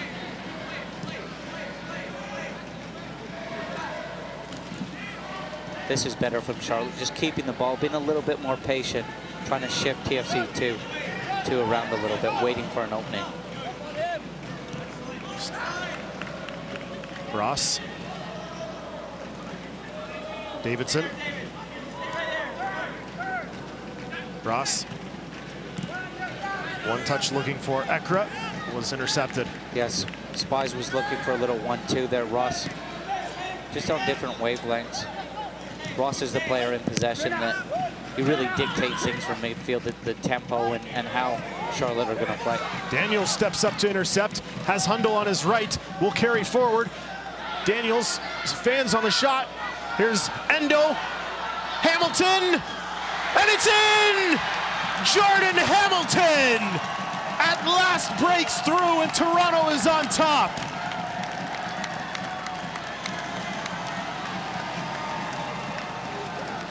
Oh, we see the kit man, Frankie, runs over to him. Great play from Aiden Daniels. He steps on Ross, who started the half really well. Aiden Daniels tries to go by himself, just whiffs on it a little bit. Ross is able to get back. Comes to Endo. Endo has a composure to pick out Hamilton. Great first touch to set himself. He doesn't lash at it whatsoever. Great first touch from Hamilton. Watch this ball that he takes out of his feet. He sees where the space is, takes it away from the defender, and just slots it through the legs of Mitzel in net. That's that cutting edge, that little bit of composure in the final third. TFC2 worked that goal extremely well. Jason Bent will be so happy with the press initially from Aiden Daniels from midfield, just to step onto Ross to win that ball, Matt. So for a second consecutive game, Toronto out to the 1-0 lead over their Eastern Conference foe. Will they be able to make this one stand up as well? We know in the past, Jason Bent has not been content to sit on a 1-0 lead. He will have his young side pushing for a second goal. Yeah, that's a good point. A lot of teams, when you get that goal, they'll sit back and protect that goal, but not Jason Bent. His philosophy is to keep playing the same way you're playing. Keep trying to press teams high, keep trying to play quickly in transition, try to get that second goal. It's brave, but it's a wonderful way for the neutrals, for the fans, and even for the players. They don't want to sit back and absorb pressure. This is a real young team with lots of enthusiasm and legs, and so going for that second goal, I think, really suits this group. Second goal of the season for Jordan Hamilton, just his 5th appearance. 2 in his last 2 games for TFC2. Took it really clinically. You see so many players, when that ball comes to them, it wasn't quite set for him to hit it. He would have swung his right foot at it. But no, he just takes that extra touch, sets himself, sees the keeper coming flying out, and just strikes it through his legs. so difficult for a goalkeeper to try to stop that ball through the 5-hole. Tainter for Boskovic. Morgan. No surprise that Endo was involved in the goal as well. Yeah. Another assist from him too in the last 2 games. There's Frazier. Hundle. Hundle puts it just high. Wow, what a goal that would have been.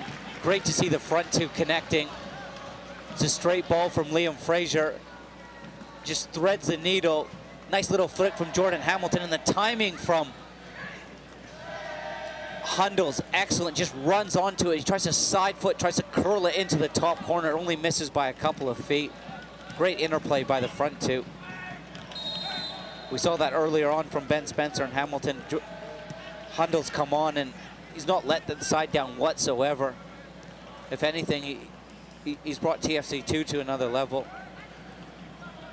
So it mentioned that Jason Bent will have them pushing for a second. Should note, TFC have scored more than 1 goal just once in 21 contests this season. And that was that 4-3 loss to Harrisburg City. One of the other things too is when you're defending deep like this and sort of collapsing around your box and cutting out passing lanes and being very condensed, especially through the middle of the park where your numbers are in this system. It's great, Matt, when you've got 2 up top in Hundle and Jordan Hamilton, so you really do have an outlet when you win the ball. A lot of teams nowadays, especially in North America, play with just 1 striker up top, so it's difficult to find them at times when you're penned in. Should mention the lack of goals has also yielded not a lot of goals against, as Toronto ranks near the top of the league with 8 clean sheets, which is more than they had in 2015 and 16 combined.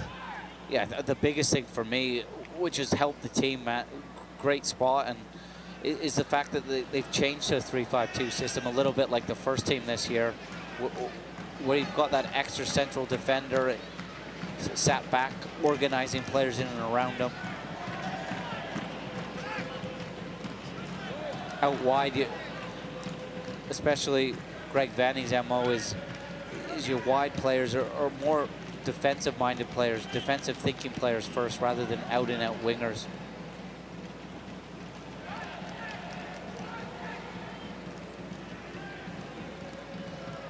Hundle trying to free up for Morgan. Unsuccessful, and Charlotte controls with Ross. Trying to pick out Siaj in the back. Well defended by Toronto. Yeah, important interception from Boskovic, who's carried his run on forward, takes one for the team, gets absolutely clattered there.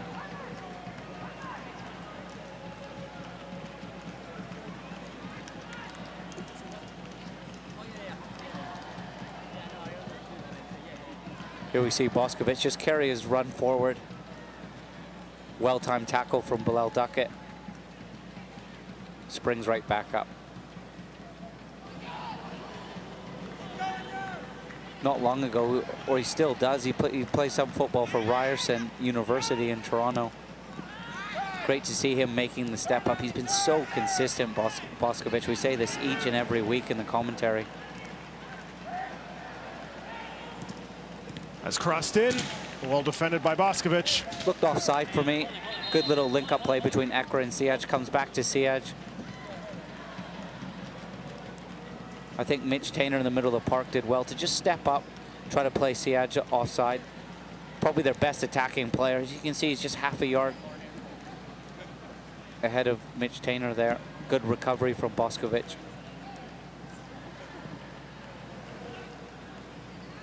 Headed away by Boskovic, and a lot of room to work. Morgan trying to run it down.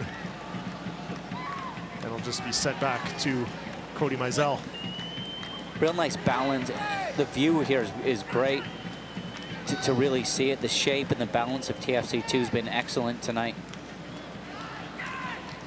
Both in possession, there's always an outlet, that extra player in midfield, and then defensively, the units, the lines are very connected from defense to midfield to the front too. They're not going chasing at all times, but when they see a trigger where they can go win a ball, They're working very hard for the team, the front two.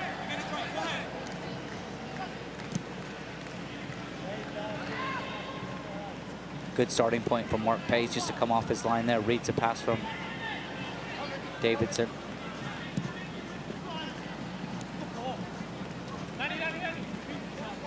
Brilliant. I love that from Hundle, holding the ball up there. Last season, that might have bounced off him. Takes a difficult ball that just skipped before him before it came into him. Holds it up. So important when you're playing up top in any team.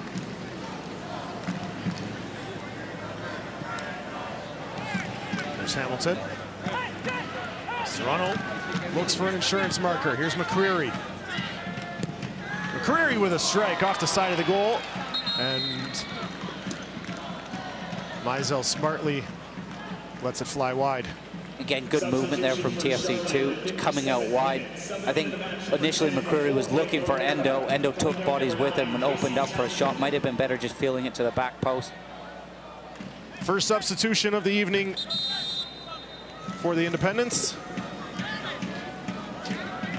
It's Jorge Herrera coming on for Casey Townsend. And Terry, I would not be remiss. I have to thank some of the supporters of the Charlotte Independents who pointed out on Twitter during the first half that we had some of the pronunciations incorrect. So thank you to those Twitter users who brought that to our attention. And I've located the pronunciation guide, and we will make our best effort to correct ourselves going forward. So our apologies to the Independence fans. Actually, that is right. We were the first name is incorrect. It's not Jamie, it's Jaime.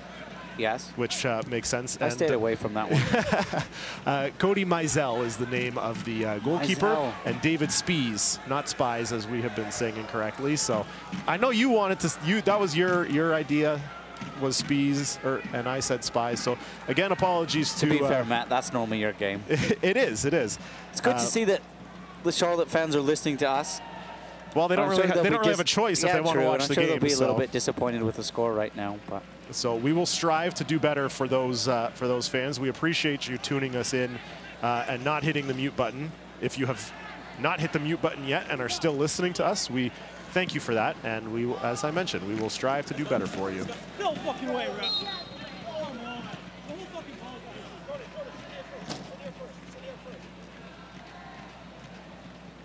bit of a Charlotte legend, Herrera coming on. Played a lot of football in his home country, Colombia. Played maybe at 2 spells in Charlotte.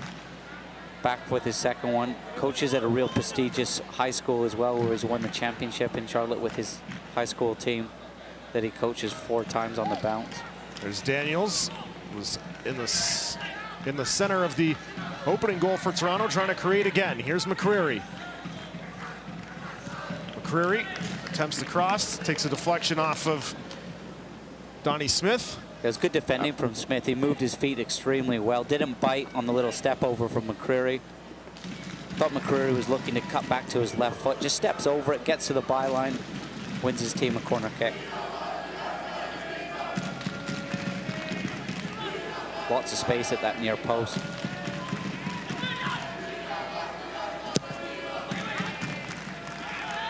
And those corner whipped in and easily cleared by Charlotte.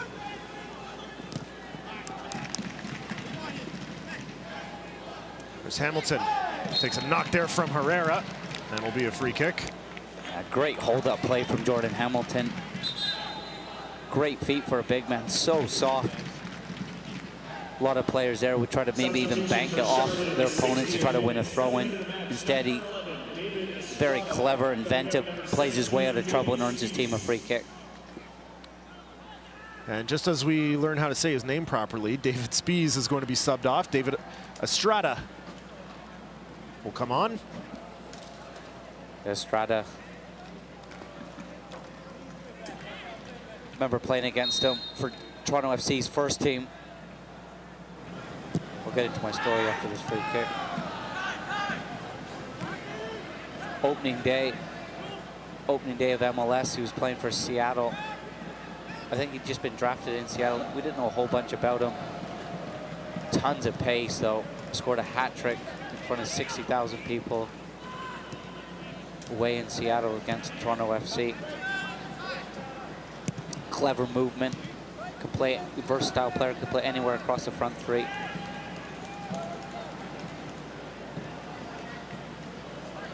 Half an hour remains here at BMO Field. Toronto leading the Charlotte Independents 1-0. Comes to the near side, Donnie Smith. Once they get into the final third, it's just been a little bit too predictable from Charlotte.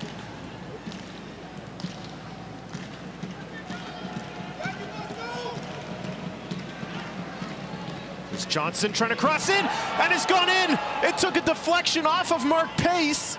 It may have been deflected by a Charlotte player before that, but it looked like Pace had an opportunity to grab it, could not secure it, and Charlotte has drawn level.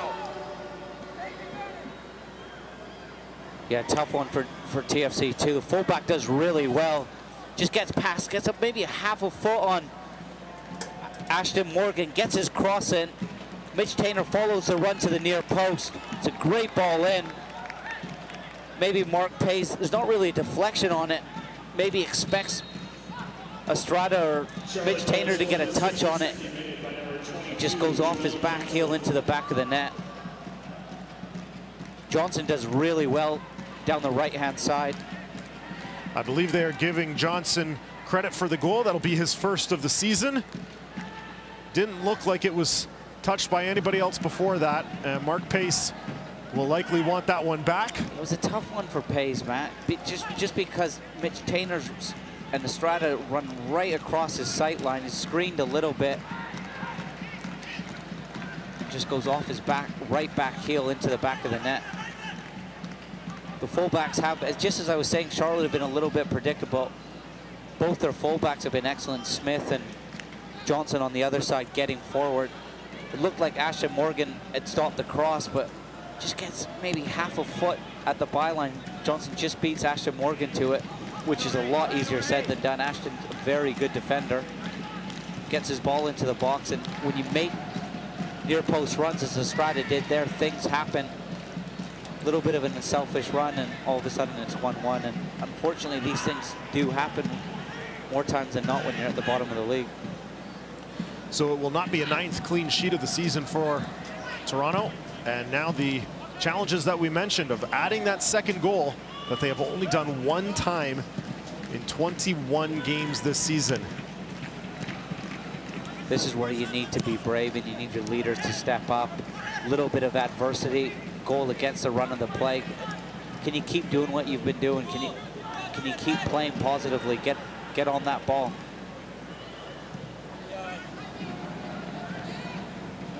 That header from Siage handled easily by Pace. Yeah, Johnson does well again, just floats it to the back post. Siage has a run on McCreary at the back post, gets up well. Looks like Charlotte is ready to make their third substitution. It is going to be Luke Wechter.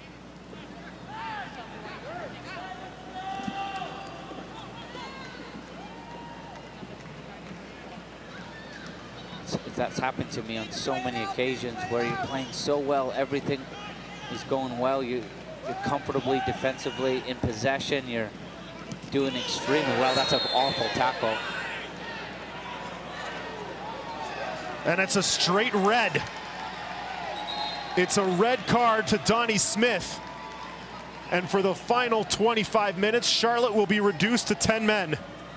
At first look, I don't think it's malicious, Matt. I don't think he means to really do him here, but you'll see he just follows through with his left foot and catches him with his stud. Just on the backside, maybe the follow through even catches him on his shoulder. It's a full-blooded tackle from Smith. It's an awful square ball. He tries to win it, but you cannot raise your studs off the ground because he follows through and his studs are off the ground. That's why he's shown a red card. I don't think he gives David Berry any real decision to make. That's Jordan McCreary, who is in discomfort on the pitch. Be helped up now by David Herrera. You'll see the ball come square. It's a full-blooded tackle. Both are going for it. You can see McCreary just beats him to the ball, and he just follows through with his left foot. Not only catches him on the backside, but it just looks like he's not far off catching him on the chin or the shoulder there. There's not really a big appeal from the bench from Charlotte. That's where you know really it's a red card. They're only maybe a couple meters away. Sore one from McCreary. Looks like he's going to be all right to stay in. Toronto still does have 2 of its 3 substitutions available. Poor decision though from Smith.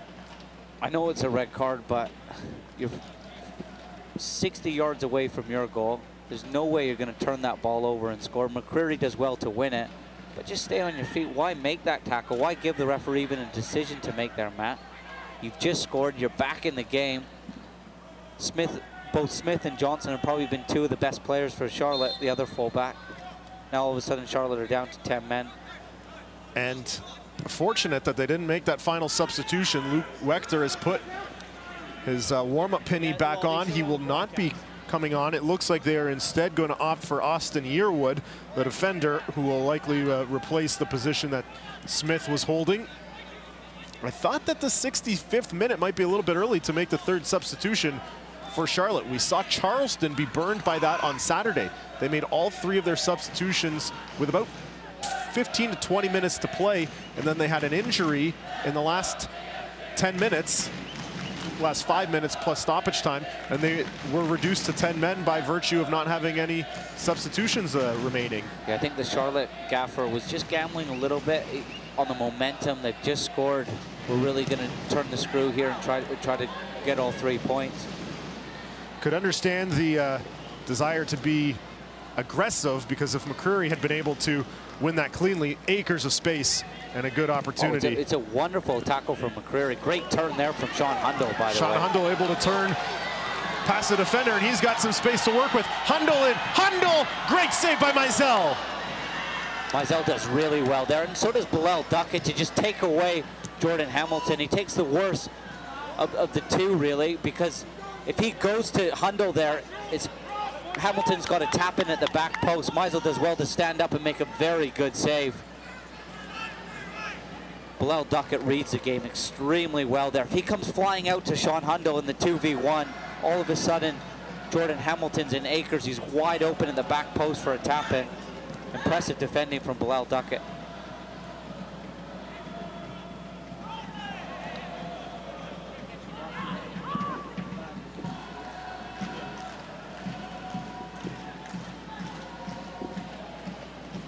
Charlotte still waiting for an opportunity to make that substitution.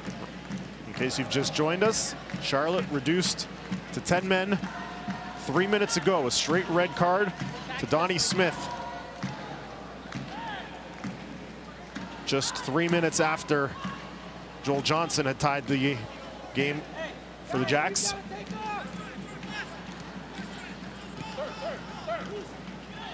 There's a goal from Jordan Hamilton in the 49th that put Toronto on top.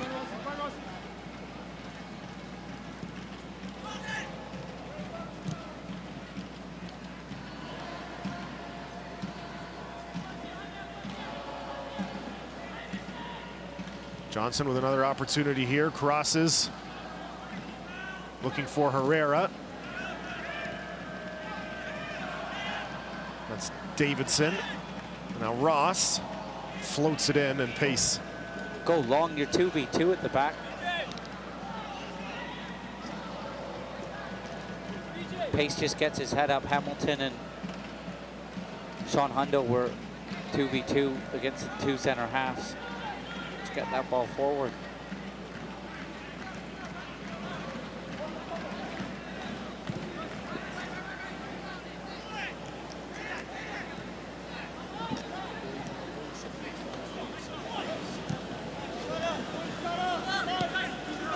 Here's McCreary. Plays in for Endo. Back to McCreary. There's Hundle. Strike by Hamilton, easily handled by Mizell. Plays quickly out on the left side. Here we take another look at good defending from Dunn. young 17-year-old Canadian Youth International. Eventually the ball comes up to Hundle, streaking down the right-hand side. Siaj does enough to just put him off as well, put him under a little bit of pressure. You couldn't quite see it in your screen. Hamilton was on the left-hand side. Bilal Duckett did well to mark him and say, you know what, Meidzel, you take this on. You deal with this shot from Sean Hundle, and he does well. Great little turn on halfway from Sean Hundle. Tainter plays that back for Pace, didn't realize that his keeper was right behind him there looking to grab it. Pace just had to boot that back up the pitch. There's Siaj, lofts that over the goal, out for a goal kick, and at last we'll see Austin Yearwood entering in place of Bilal Duckett. Subbing into match number 13, Austin Yearwood. Coming out number 3, Bilal Duckett.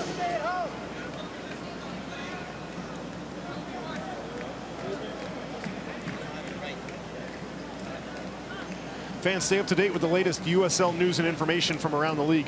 Tune into USL Coast to Coast with Mike Watts, Mondays at 9 p.m. Eastern on Sirius XM-FC Channel 85. Also, don't forget, Sirius XM-FC will air the USL Game of the Week. Check uslsoccer.com for dates and times.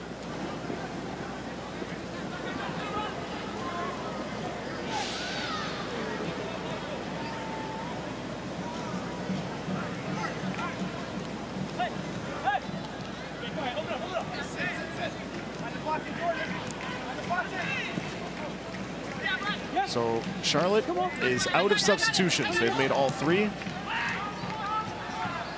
Hundle not able to calm that bouncing ball.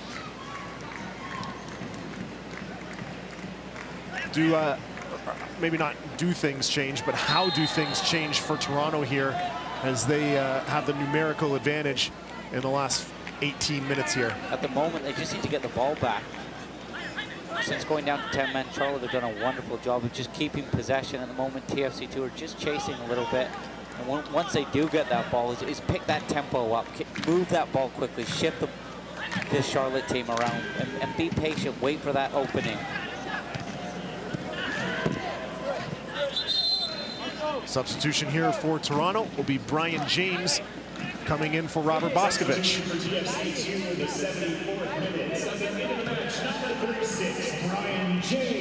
I don't think Boscovich has done anything wrong. Just a change in system, going a little bit more attacking now. Brian James, a real creative player, attacking midfielder. He's got wonderful awareness and vision, real comfortable in possession. He's a player with a little bit more time on the ball.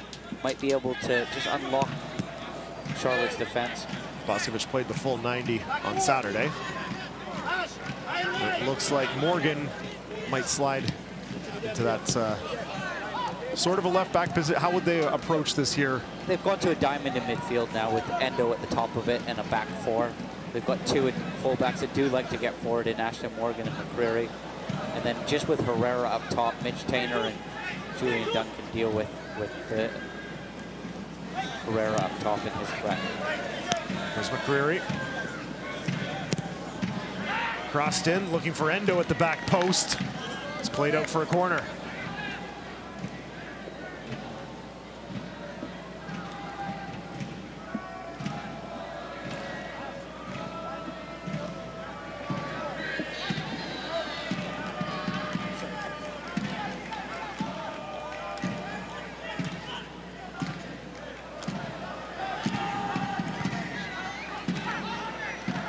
Headed away by the Charlotte defense. Morgan for Endo. Endo thought about swinging it in, now does. A little bit too high for Tainter, comes down to Hamilton. Tainter again, back for Frazier. Frazier not able to control it. Now lofts it in. Hundle sends it wide. Charlotte was pleading for an offside call, did not come. But it's out for a goal kick. Yeah, I think he was onside. Once that ball comes back to Liam Fraser, Charlotte need to be brave and get out. Liam Fraser, once it came to him, he was always thinking shot. He was trying to load that right foot of him. It was never on. Good patience from him. Turns back to his left foot and clips a nice ball into the box that is very difficult when it comes in with that lack of pace for Sean Hundle to get any real pace or purchase on that header. Daniels pushes forward for Endo. Now James, Brian James, little turnaround there. James stopped by Meisel.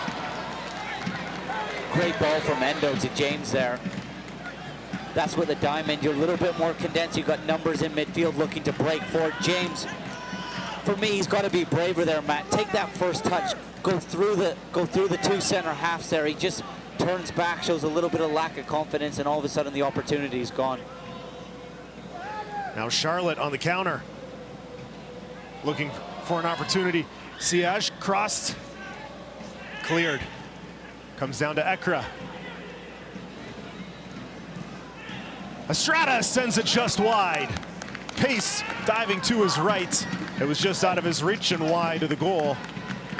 That opportunity comes because of the overlap from Johnson. Great overlap from Johnson. Here we just, sorry, it was a great overlap from Johnson that just, okay, we're gonna show the Brian James one. His first touch, he doesn't want to break through. He doesn't have that burst of pace to get through. And just on the other side, watch this overlap from Johnson. Just creates a little bit of space because Ashton Morgan's got to watch that overlap. He drops back to try to defend Johnson. And Estrada's shot actually goes off the base of the post out for a goal kick. Doesn't miss by much at all.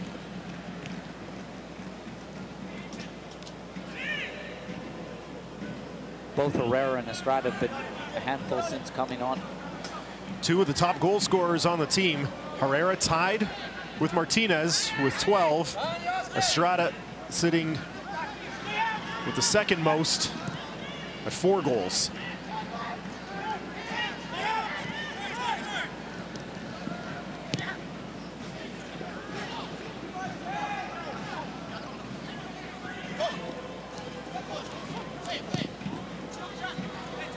Hundle unable to receive that pass.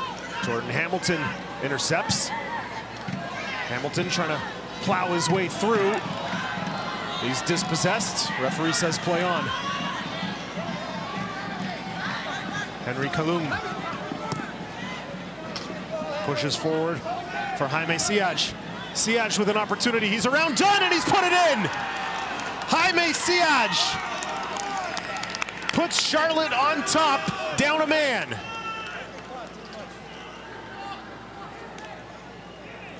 Wonderful solo effort from Siage. We spoke about his threat in the first half from wide positions. Just has that burst of pace to take it away from Dunn. Dunn's treading water a little bit, and it's a real comfortable finish. Just side foots it past Pays, who's a little bit slow off his line.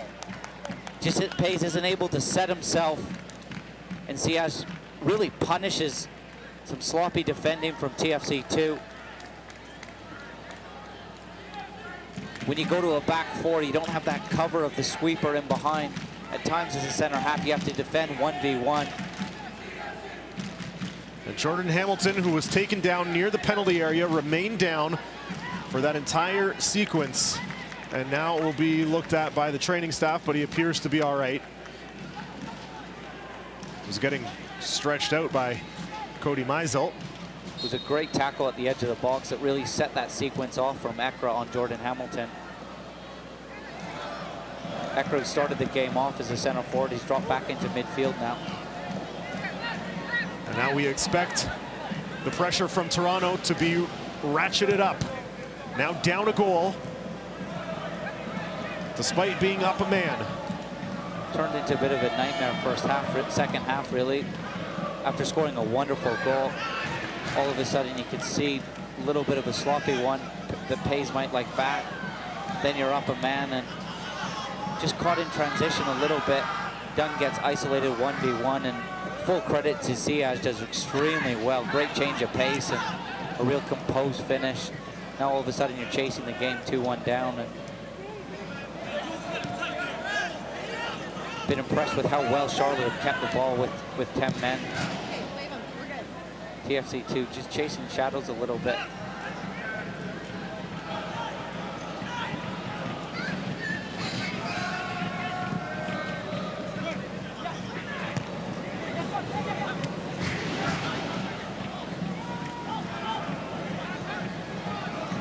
So despite giving up the first goal and falling down a man here in the second half, the Charlotte Independents 10 minutes away from extending that unbeaten streak to 12 games. Might get some stick from Ottawa, mate. I was just pointing out the facts. The game hadn't happened yet. So am I. Crary from well out. Yeah, trying to curl that in. Yeah, just a little bit of a hopeful ball. I don't like those deep crosses. I'd rather see TFC2 look to just finish the play off, let it develop, be brave, look to build it up. It's easy to just put a hopeful ball into the box. Soccer fans, Nike is an official sponsor of the USL. For more information, visit NikeSoccer.com.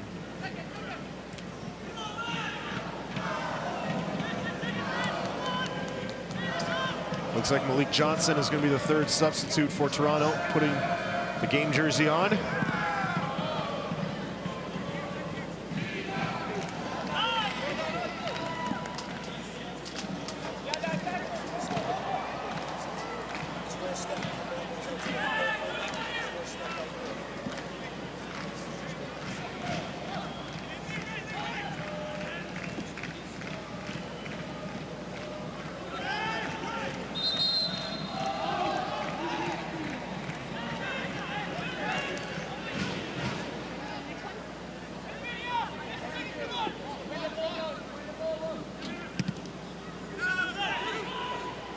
Frazier sends that forward.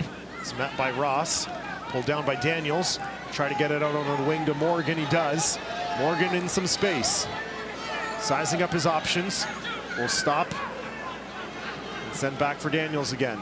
Now Frazier. Julian Dunn. Tainter.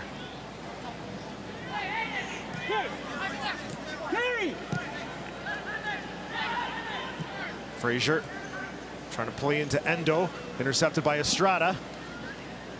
Estrada trying to make a run. Not able to get past Endo and Daniels, but he's won a throw. And here will come the substitution for Toronto. It will be Johnson in for Daniels. Thought it was a very good performance from Daniels. He just goes off on the other side, so Malik Johnson goes on. Played a big role in Hamilton's goal, just stepping and pressing from midfield, turning the ball over. Thought again he was very good driving forward from midfield. Malik Johnson was a little bit unlucky not to keep his place in the side. I thought he was excellent on the weekend, just dropping off the center forward into pockets of space. That was his first start of the season against Charleston, but with a couple first-team players coming down, he was just a touch unlucky, and that's part of being at a big club like Toronto FC, that you need to bide your time, and now he's got just under 7 minutes to show what he can do.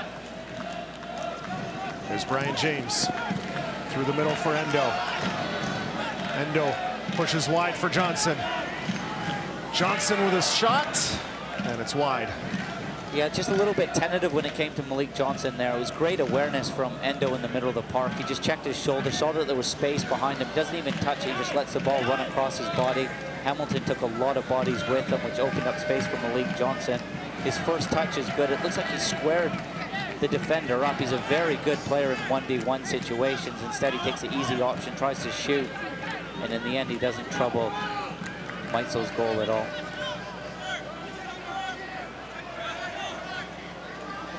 Jason Bent there, we just see pictures of his face, just tells the story, really. His team's not played poorly at all, but just a couple of key moments haven't been able to execute.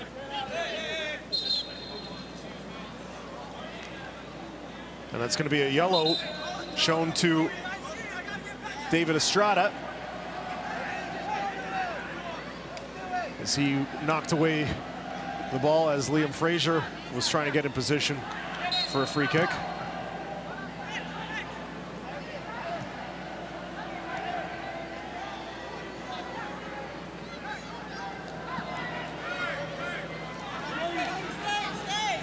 Not quite as many bookings as we saw, or as Charlotte saw on Saturday. Total of 9 yellow cards in that match against Louisville. And I'm not surprised at all. This is two good football teams going at it. We're seeing lots of passing, teams playing the game in the right way. I think it wasn't malicious just sending off. It was just a really, really poorly timed tackle.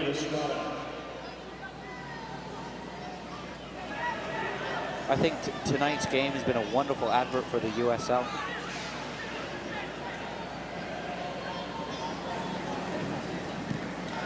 And with MLS going strength to strength and just getting better each year, some of the quality in the MLS, it's having a knock-on effect in the USL. You're seeing some very good players now in the USL. That it's a wonderful test for some of these TFC2 players. Charlotte now content to just play a possession game. And here's Callum Ross. Toronto not able to get the ball back. So frustrating being in a red shirt when it's like this. You're up a man. You think you're going to be dominating possession, but when your back four just sits this deep and all of a sudden you got a bit of momentum. And here's so hard to get that ball back. Quick counter for Charlotte. And a good sliding challenge there from Julian Dunn. And now Toronto has possession, but only 3 minutes with which to work.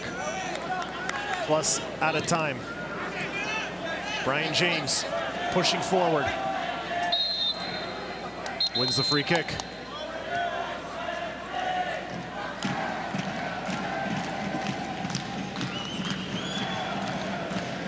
Here's a great opportunity to get your big bodies forward. Julian Dunn, Mitch Tainer, big Jordan Hamilton.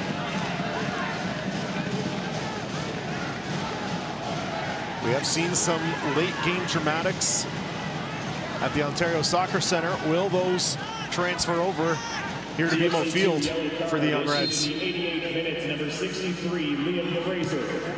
Endo sends that in, comes down to Dunn. Johnson. Hundle fans on it. Hundle went after it with his left foot and whiffed it. Yeah, it just didn't look comfortable at all. Played down the left side for Tainer, not able to keep it in.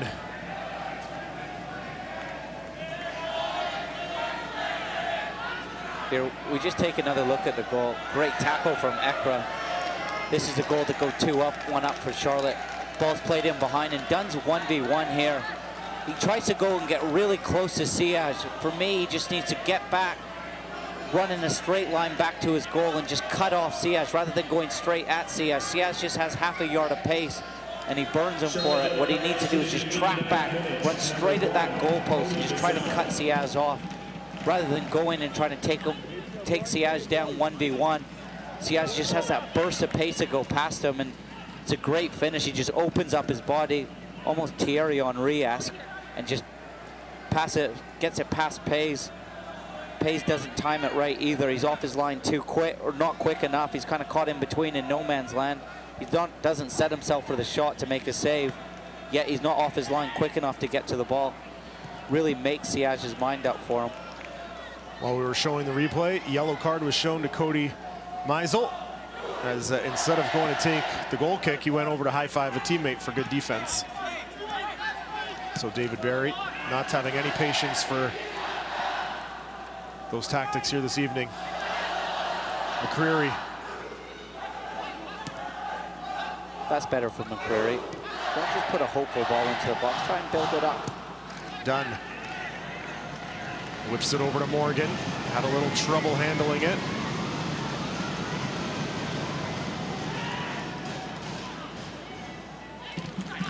Here's McCreary.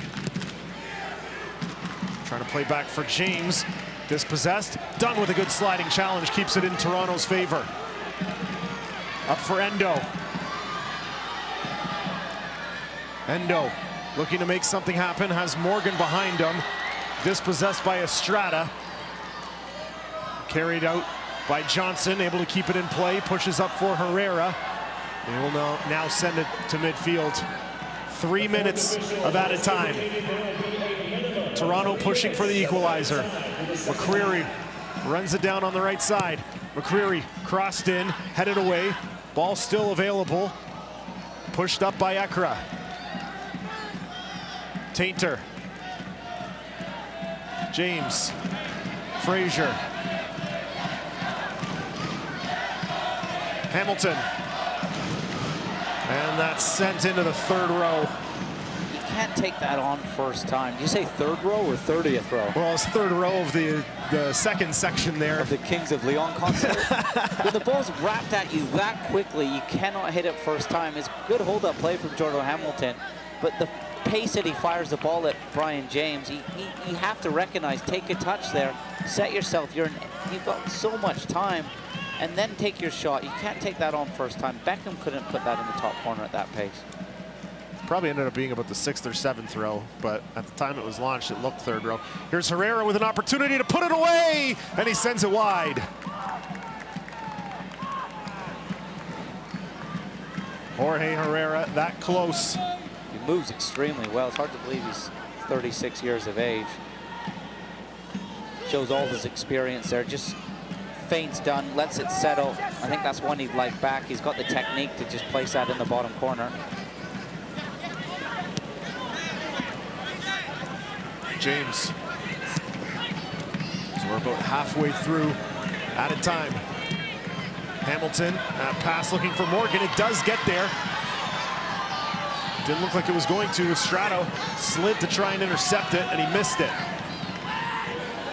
Played in for Hamilton. Hamilton, and he's tied it! Jordan Hamilton, second of the night! Into an equalizer for Toronto! In the 92nd minute! Huge goal from TFC2. Wonderful diagonal ball from Liam Fraser. Almost a little bit like Michael Bradley. McCrary's offside. Is good from the lineswoman not to put her flag up. Great first touch from Jordan Hamilton. Uses his upper body strength to hold the defender off. Watch this first touch. This ball is fizzed into him. Jordan Hamilton takes it so well off his chest. Takes 1 or 2 touches to set himself. And then on that wand of a left foot, he doesn't even look at the goalkeeper or the goal. He knows exactly where the goal is. And he just bends it into the far corner. Great finish for his second goal of the night. The late game dramatics that we've seen with this young team over the last 2+ seasons. You just said it 4 or 5 minutes ago. You cannot leave a TFC2 game early. Sometimes good, sometimes bad. And there's still lots of time to go. We're past 12 minutes over. 12 seconds over, but there's still time. We are past the 3 minutes, but they are going to give this final free kick. And this is shades of Saturday. A little bit closer, but a last-ditch free kick from the opposition. Everyone is lined up on the edge of the 18-yard box. It's floated in, headed away by Hamilton. And will Toronto get one last opportunity? There's Malik Johnson. Johnson dispossessed, and that'll be it. There's a full-time whistle. It's a 2-2 draw, and Charlotte has the 3 points stolen from them on a 92nd minute goal from Jordan Hamilton. They do extend the unbeaten streak to 12 games, matching their franchise high, which was set in 2015. So they will have an opportunity to set that mark on Saturday in Ottawa. And for Toronto, it's a second consecutive result against a very strong team. And full credit to TFC2 not giving up. You go down 2-1, all of a sudden it changes shape. I don't think the diamond was really working, but the team kept plugging away, and that's wonderful character. What a great goal to tie. This will feel like a win in the changing room coming back like this. I see Michael Bradley in the tunnel now, just putting his arm around a couple of the players. That's brilliant. It's great to see the cohesiveness amongst the club, but what a great ball from Liam Fraser. I think that's not a hopeful ball into the box. He picks out Jordan Hamilton, takes it off his chest, sets himself up with his next couple of touches, and what a great finish with his left foot. Deservedly about to pick up the Man of the Match award. I thought he was excellent. 2 goals on the night, held the ball up, some powerful dynamic runs as well, Matt. What a night at BMO Field. A brace for Jordan Hamilton, bookends a pair of Charlotte goals.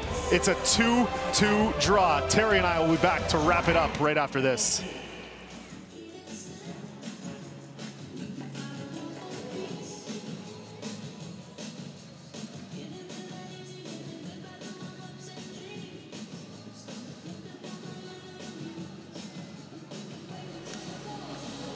Oh, yeah. It's the Sky Dome, Kyle. It's not the Rogers Center. That's why it's called Dome Studios. It's not Rogers Center Studios. Kyle, what's the plan now?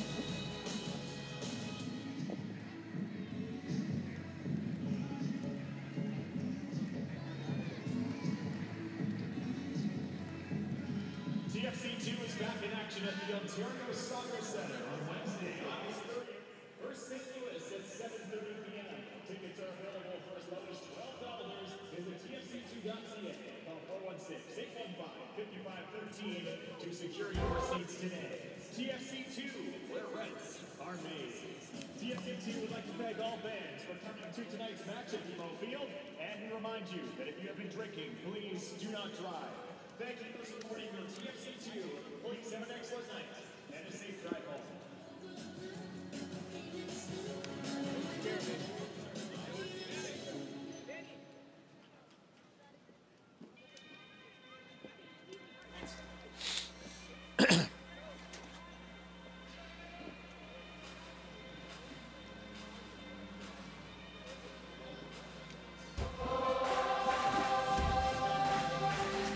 What a night at BMO Field. A little bit of everything. Toronto FC2 and the Charlotte Independents playing to a 2-2 draw here in downtown Toronto. Welcome back inside our broadcast booth. Matt Antonio with Terry Dunfield. A late game, dramatic finish once again. Jordan Hamilton providing the heroics today with his second goal of the night. You mentioned it before we went to break that this will feel like a win considering where they were 5 minutes before the end of the game. Maybe they should have, added a second earlier. They were up a man, but in the span of 4 days, you play the top two teams in the Eastern Conference, come away with 4 points. It was a crazy game. Unbelievable. So I thought in the first half, TFC played extremely well. They moved the ball, created 5 or 6 good opportunities and couldn't take it. They came out in the second half, got their goal. Great step from midfield from Daniels to turn the ball over. Comes to Hamilton, and he's so composed in the box. Tucks it away. You're 1-0 up, and you're thinking, okay, maybe we'll go on and get the second goal and really seal the game. That doesn't happen. Charlotte come back, they get their goal, they go up a man. All of a sudden, you're thinking, Jason Benn thinking, how is this happen? We're now 1-1. Sorry, we're 1-1, and we're up a man. And Charlotte go and get another goal. They go up 2-1. And all of a sudden, TFC2 are a little bit disjointed. They lost their way a bit, changed their shape, went to a diamond in midfield. And I thought they struggled to get to grips with that a little bit. But they showed huge character on the back of beating top of the league on the weekend.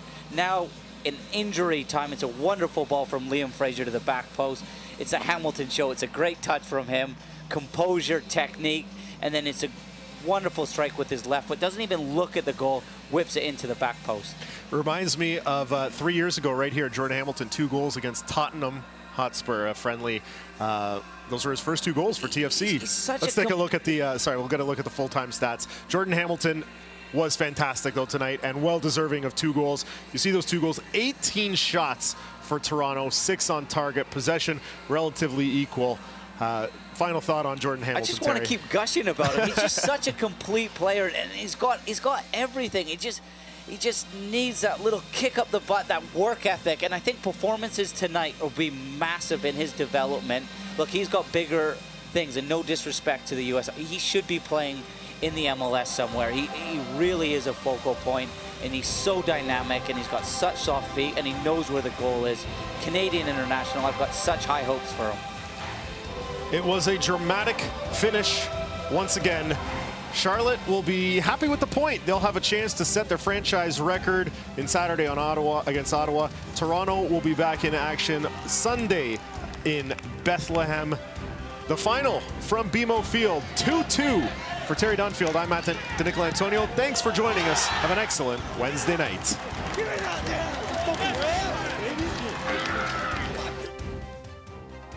This copyrighted telecast of the United Soccer League may not be retransmitted, rebroadcast, or reproduced without the express written consent from the United Soccer League.